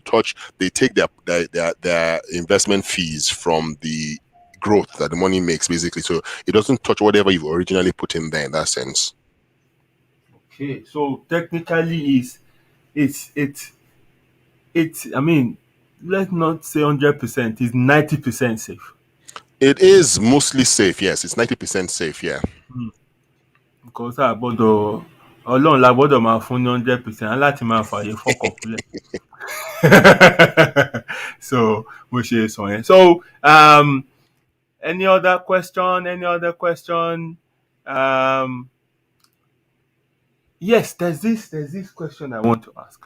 Oftentimes we see our motivational speaker come out and say, if you're doing 9 to 5 job, you'll be poor. You have to go and do business. You have to go out there and go and do business. You are not made to shake. And we've had so many people start feeling frustrated with their job. They think they are stuck and they are not moving forward, and they're looking for what to do. Some even resign and go and start business. But àwọn èèyàn mọ what is called entrepreneurship. One mọ wípé it's like a life in the jungle where you kill or be killed, you hunt or be hunted. So they're coming from an environment where gata wọ́n máa mú nǹkan kan lọlé níparí oṣù, to a place or to a point where they have to heck out every penny to that will sustain them for the whole month. So what do you have to say to this? Are people doing 9 to 5 job doomed? Will people only become rich and wealthy from doing businesses, and they can't, or is there a middle ground? So the thing is, with everything in life, there are limitations for everything. A 9 to 5 job has limitations. Being an entrepreneur has limitations. There are also rewards for everything in life. Now, the only thing that makes people run into living the 9 to 5 life is that the rewards appear to be much more plenty when you go away from being a 9 to 5 person to being an entrepreneur. But to balance things up, not everybody is wired to run businesses. Not everybody is wired to be an entrepreneur. There are people that work 9 to 5 jobs all their lives and they become millionaires because what they then did was the 9 to 5 job became a source of funding for the investments they were doing on the side, apart from the 9 to 5 job. So they were investing their money as they were prudent. They were investing their money. I went to America years ago, and my in-laws were living in a house in Ohio. Oklahoma, what's the place now? On Alaska, in somewhere called in Wisconsin, and the garage door broke. And when the garage door broke, they said it was going to call the landlord to come and fix it. So one elderly man came, and I was thinking the elderly man was like the repair person that the landlord sent to come. So I was trying to help the elderly man. I was feeling sorry for the elderly man. My landlord was saying, i.e., leave him alone, he's making his money. I'm thinking, yeah, but how much money will this man make that I won't be able to help him hold up the door? But I said, no, that's the landlord. This is the landlord coming to repair the door. He said, yes, that almost every house in this estate, the man owns it. Whoa. But this man looked very haggard, wearing his drawers and his overall, a funny looking cap. He was smoking a pipe and everything. So I was thinking but the thing is that the man didn't look like somebody that owned almost all the houses in the estate. But the guy, and they said they asked the man once. The guy said he started when he was very small, buying the land first and then building over the years. So he doesn't have it. So what I'm trying to say is that someone like that may have been doing a 9 to 5 job, but was investing his money on the side into other things. So there are pros and cons to everything. But what I'm trying to go is that not everybody is wired to be an investor, to be an entrepreneur, to be a business owner. Don't let any motivational speaker talk you into things that you are not wired for. Someone like me, I am not wired for buying and selling. I.e., if I buy 10 bottles of Coke, I want to sell to people, and somebody comes and says, I'm not feeling very well, please, my Christian mind will go like, this person is hungry, let me say this person. Somebody comes, I'll give the person one of the coke to drink. Somebody else comes tomorrow and says, my mother is sick, blah blah blah. I will say, okay, I'm not wired for business in that sense, because at the end of the day, the money I'm supposed to use it for business, and the business I'm supposed to make me money, I'm giving it to because I'm a generous person. I'm giving everybody away and all of that. And so people are just that way in that sense. When we were growing up, my grandmother used to sell things in the house, so like provisions and everything. When I was in secondary school, she will pack this tiger nuts in Mumu or Fio, they call it Nigeria. She will pack Mm. like maybe like about 30 bags each for my brother and myself. Almost every day, my brother will come back and have sold everything. I would still come back with almost at least more than half. Because the idea of actually going to people and saying Ewara will feel just sounded very awkward to me. Ewara Momo in my class. My brother had a knack of being able to sell almost everything he took to. At the point I told my grandmother, this is not working. I can't sell this. I don't have to tell people to come and buy it. So she stopped bothering to give it to me. My brother will take my own and his own and will still send us selling. Obviously, they'll give him a small commission for selling the thing. So I'm not wired for buying and selling. And I have to understand that. So somebody now pushes me into go and start a business that has to do with buying and selling. I will struggle. On the contrary, I'm wired to talk to people, to meet people I don't know before, and talk to them about anything. So if I was an entrepreneur, my entrepreneurial idea involves meeting people and talking to people, I will not struggle to do a sales speech. I'll not struggle to do an elevator pitch. I'll not struggle to meet an investor and tell them what I'm trying to do. I won't struggle. Some people may be very good at business, but they will struggle as entrepreneurs, meaning they cannot innovate on their business. They cannot grow their business. So that's really what an entrepreneur. An entrepreneur is somebody that can actually make a business become better. They can innovate the business and make it become, bring out newer products. But a business, so you have to understand, if you're a 95 person, if you're a business person or an entrepreneur, you can actually start new businesses. You can actually grow them. You can hand them over. You can sell them, begin a new one. And some people are serial entrepreneurs in that sense. So you have to understand what kind of person. You have to do an assessment profile of yourself. What kind of person am I? What kind of things have I done very well in the past? What kind of skills do I have that I can actually translate into business? And again, because you're a 95 person doesn't mean your life is limited. You can always some people, I work in IT. With every job change I've made in the past couple of years, my salary almost doubled.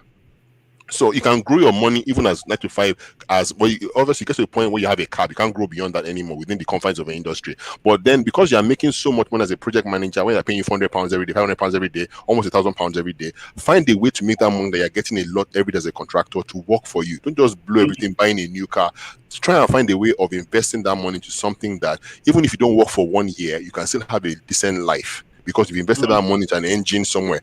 Yes, you can save the money, but savings don't grow quickly. It doesn't even grow a lot in that sense. So that's my advice to people, that motivational speakers will always say whatever they want to say. At the end of the day, they get paid for saying those things. They will probably benefit for telling you those things, because they come and tell you, come and do a course or buy a product they are selling or buy a book they are selling. At the end of the day, it's still down to you. You are the captain of your own destiny. You are the master of your own ship in that sense. Whatever you decide to do, whether it's a loss or a gain, you are the person that will suffer or benefit from it. Thank you very much. My people, oya, ẹ jẹ́ kí n máa rí love button yẹn kó máa kí gbogbo bẹ̀ máa pariwo, kí gbogbo ẹ̀ máa pariwo. Sorry, I also shared a link with you in the private chat here that you can share on the Facebook. I'm not on Facebook. Oh, yeah. Yeah, something about an investment quiz that people can do to know what kind of financial investor they are. Okay, so let me get this up. So, my people, my host tonight has done bebe, until she bebe. And the least we can do is to show our appreciation by, smashing the love button. So I've just shared the link, which you can follow to. I think that will answer most of your queries regarding this ETF, right? Bro. Hello? Sorry, I asked. Hello? Can you hear me? I accidentally pressed the space bar and it muted me. I didn't realize I was muted. I was talking. Yes, it will actually make you do a quiz to tell you what kind of investor you are. But you can also find information about ETFs on that same page too, in that sense. Great. So please follow that link to start something. Yeah. And the other thing I wanted to say also is that it's never too late to start. The important thing is starting. You don't have to start thinking I need big money to become an investor of my money. Just start. Some people start putting something aside every month. Money grows with time, and it's just cumulative. The money grows. If whatever you're doing has an, if you're, for example, if you're trading stock, for example, which I do using an app called eTrading 212. Anytime the stock, and my investment strategy as a stock person is just to buy dividend investments. I don't have the luxury to buy growth investments or growth stocks. Sorry, I buy dividend stock, for example. When they pay the dividend, it's not a lot of money. It may just be like £10, sometimes £5, sometimes £20. I put that money back into the investment, so somehow it's growing on its own without me doing much, apart from the initial capital I put in during the pandemic when I was not going to work, and all the money I was saving from not going to work because I was working from home during the pandemic. I was just putting that money into shares. I'll read about a share or a company. I'll be like, wait a minute, I use this product to brush every day. Do they even sell shares? Because as long as I know, people will continue to buy toothpaste. So does Colgate have shares? That's how I think about things. Okay, fine. Let me go and read about Colgate. I look at their financials. Okay, looks good. Let me buy shares in Colgate. And that's just one example. And everybody was saying, oh, oil is crashing, nobody's going to use oil anymore, blah, blah, blah. And then I randomly discovered an Iranian company that was like the national Iranian oil thing. And I looked at their finance sheet, and it looked very nice. And that's my best performing share right now. Even though everybody is saying, oil is not doing it very well again. And I can tell you many of the other things I try to, it's not like I'm putting a lot of money. Again, I'm not telling you anything glossy, like I've invested £10,000. No, it's just small money here today, £100 here today in one share. I have some spare money at the end of the month. I'm not doing anything with. Before somebody in Nigeria calls me to say I need money, I'll put it in something else. So what I'm trying to say is that you just start small, and diversify your portfolio. Put something aside for your pension in the future.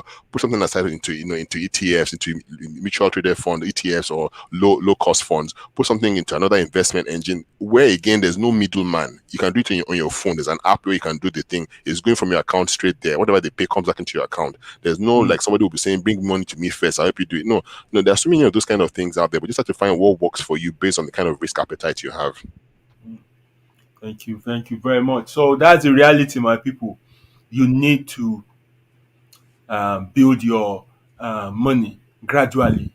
Kò sí get rich quick means kankan, kò sí nǹkan kan tó kàn máa fi blow. Tó bá jẹ́ pé èèyàn fẹ́ ṣe, tètè lọ join àwọn kidnapper àbí kó lọ join àwọn tó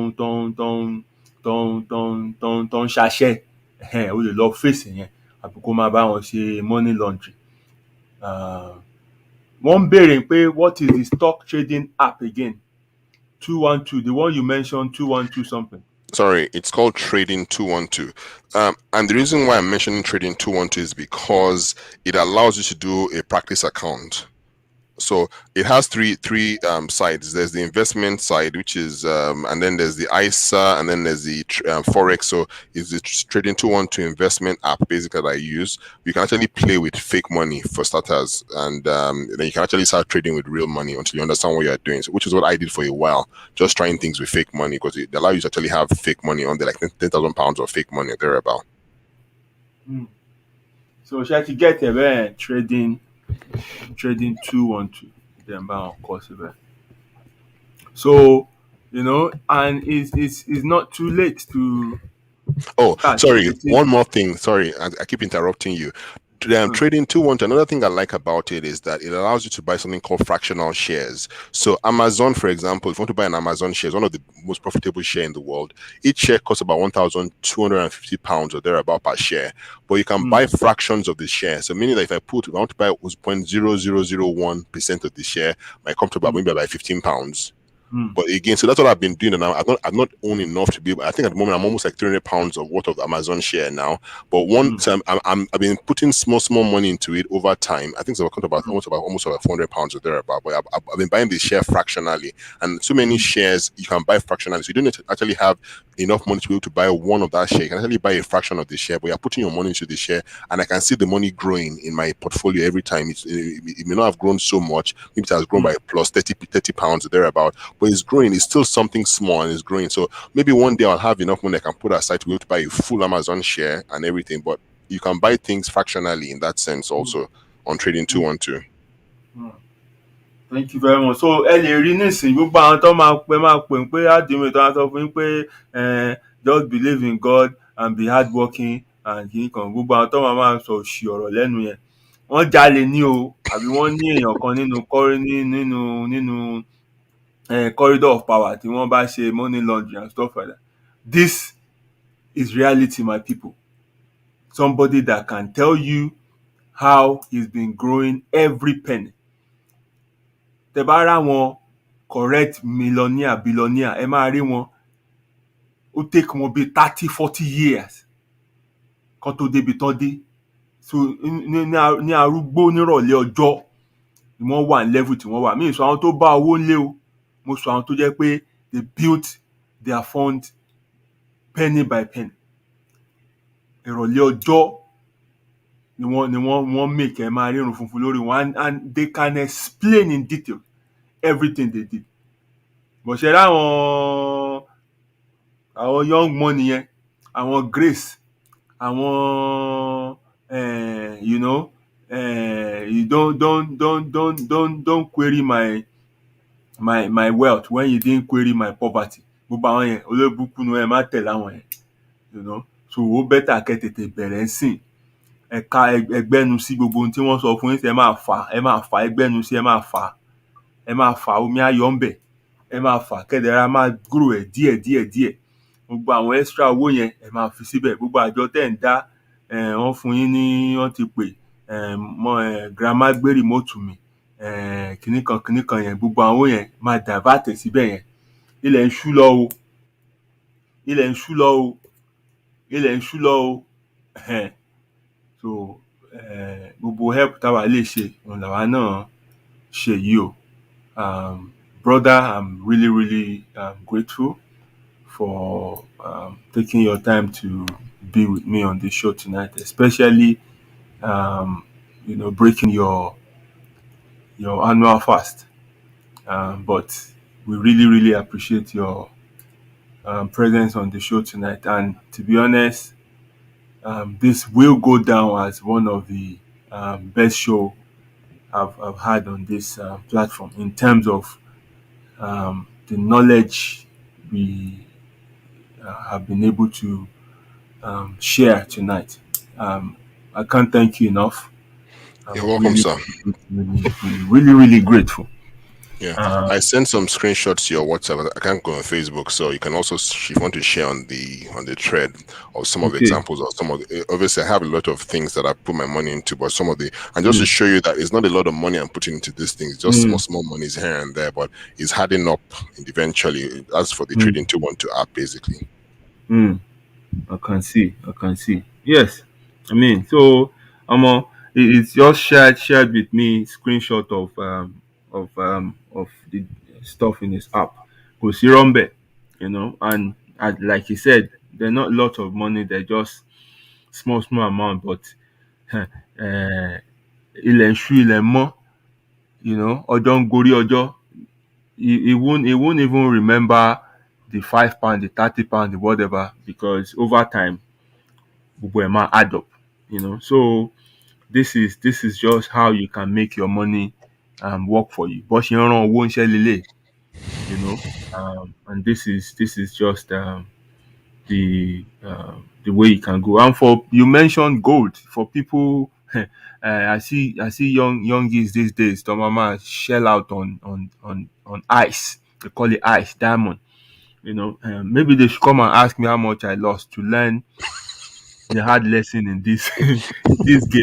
Àwọn jeweler yẹn máa parọ́ fún wọn pé investment ni. It is scrap. By the time you want to sell this stuff, they buy them back from cheap, you. yeah. As scrap, not even cheap, scrap. Tó bá yẹ pé gold ló ní, you will even be lucky. Wàá sì rí change nìyẹn, because they buy that back for you, from you for scrap value of gold per grams. But they never buy any of these things back from you as a jewelry piece. Scrap on it. If you must invest in gold or jewelry, you have to buy branded items. So branded items like the Cartier Love bracelet, those are the ones that are not sold as scrap. Those are the ones that they retain their value. And the prices of these things, since tán bẹ̀rẹ̀ sí ṣe, has never for once reduce. Own one see every year. And so, but when you buy stuff like that, buy them pẹ̀lú gbogbo receipt àti certificate àti box and everything like that, because fake ẹ̀ náà wà níta.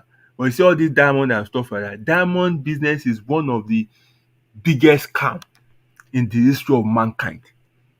It's a worthless piece of trash táwọn kan through scarcity àti marketing tí wọ́n sọ di nǹkan tí àwọn èèyàn ń tẹ̀lé káàkiri. Do you even know that when it comes to selling it, it's hard to even verify to know whether it is genuine or chemically made and stuff like that. So má yà sí di gbogbo nǹkan ṣáyẹn whatever thing like that. And for people who buy watches and stuff like that, the only time you buy watches with ice is if it's factory fitted. But you buy watch and you take it to those jeweler come back to ice sí ara ẹ̀ ó ti sọ kíní ẹ̀ di panda. No matter how expensive the watch is, kò bá jẹ́ AP, kò bá jẹ́ whatever, ó ti sọ di panda. So ó better kó mú plain watch ẹ̀ gan dání, ìyẹn retain value. But make sure you buy branded items. In the luxury market, those are the things that has value. Wọ́n ti ní, is like bí currency ni. Wọ́n ti ní iye tó jẹ́ wọ́n tó bá ti lè verify pé original ni. So there's so many things people are involved in. Wọ́n wá rò pé ó fẹ́ lọ máa kówó lé gold kan lọ́ra ni. Kúkú ra, just buy what you like and enjoy and use it for yourself. But pé o lọ ra gold kan fi ń ṣe investment whatever, bó lọ ń kó lé diamond kan, ọmọ gbà tó bá máa tà scrap lọ́ máa rà lọ́wọ́ ẹ̀. Fact ni mo sọ fún ẹ. But if you must buy any of these things, buy those branded ones to jẹ́ wípé in the luxury market they retain their value. Cartier love bracelet, ìyẹn classic ni látayébáyé. If you can afford it, get one. Wherever tó bá fẹ́ tà, ọmọ ó ń lọ òkè sí every year. So these are some of the things that we should know. You know, ẹ bá ra àwọn olówó yẹn tó bá ra àwọn luxury and stuff ẹ máa ń rò pé àpàlélé àbí nǹkan kan mẹ́rin. No, some of them fi ń di owó mú, some of them fi ń gbé owó from country to country tó máa fi kó large cash yẹn. Tó bá ra kinní kan tó mú dání, ó níye tó mú dání. Tó bá mú 5 ẹ̀ dání, ó níye tó mú dání. Tó bá lè débi tó ń lọ, wọ́n máa convert ẹ̀ sí cash padà. So ìmọ̀ wà ń tà. It's just that we have to step outside our comfort zone and go and find it. Kò ní wá bá ẹ níbi tó jókòó sí o. Many people are buying expensive phone, but wọn ò mọ nǹkan tí fóònù yẹn lè ṣe. How much power and information you are carrying around. Nollywood ṣá ni àti gbogbo àwọn nǹkan rándanràndan tí tó yẹ pé kò ṣàǹfààní fún yín, rather than educating yourself. So kò ní bàjẹ́ fún yín, Ọlọ́run á ràn yín lọ́wọ́. Brother, let me allow you to go. Thank you. Tonight. It's a pleasure. Thank you very, very much. I'm really, really grateful. And my regards to Madam. You're welcome. Thank you. God bless you. Thanks everybody for tuning in. Yeah. My people, that is my guest for tonight. I'll be dropping some of the links that he has shared privately with me for your use. So tí n bá ti ṣe yẹn tán, èmi náà máa kà á lẹ̀ bí, because èmi gan láti lọ ronú ayé mi wò pẹ̀lú àwọn nǹkan tí mo ti gbọ́ ní alẹ́ yìí. So you can copy as much of the links I'll be sharing here. Every of those links will benefit you. So this one is regarding the article he wrote for one of the topics we discussed tonight. You know, why African businesses in diaspora fail at being generational. So you can get that.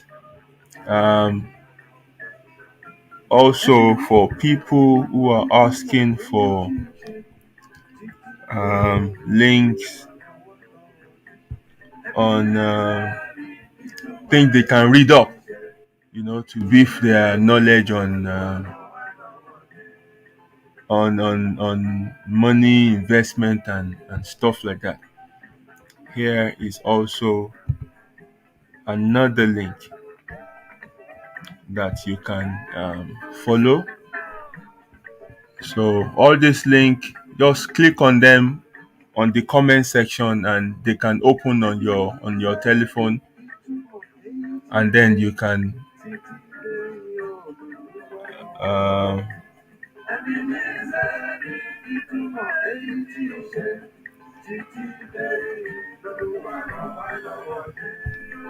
and you can check them again. Campus.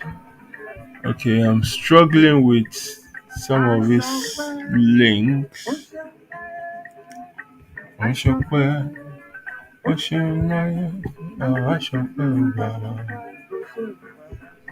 All right, this is another one. The rich daddy, poor dad.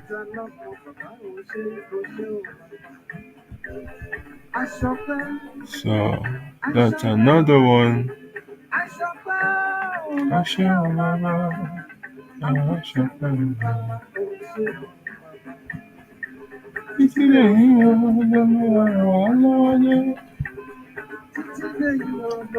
All right. Thank you, my people. It's been a long night.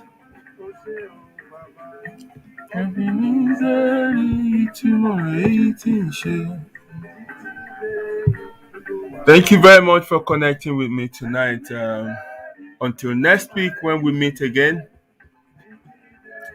Special thanks to Yeti's Kitchen for sponsoring this show. And to you, my listeners, thank you and God bless. Odaro.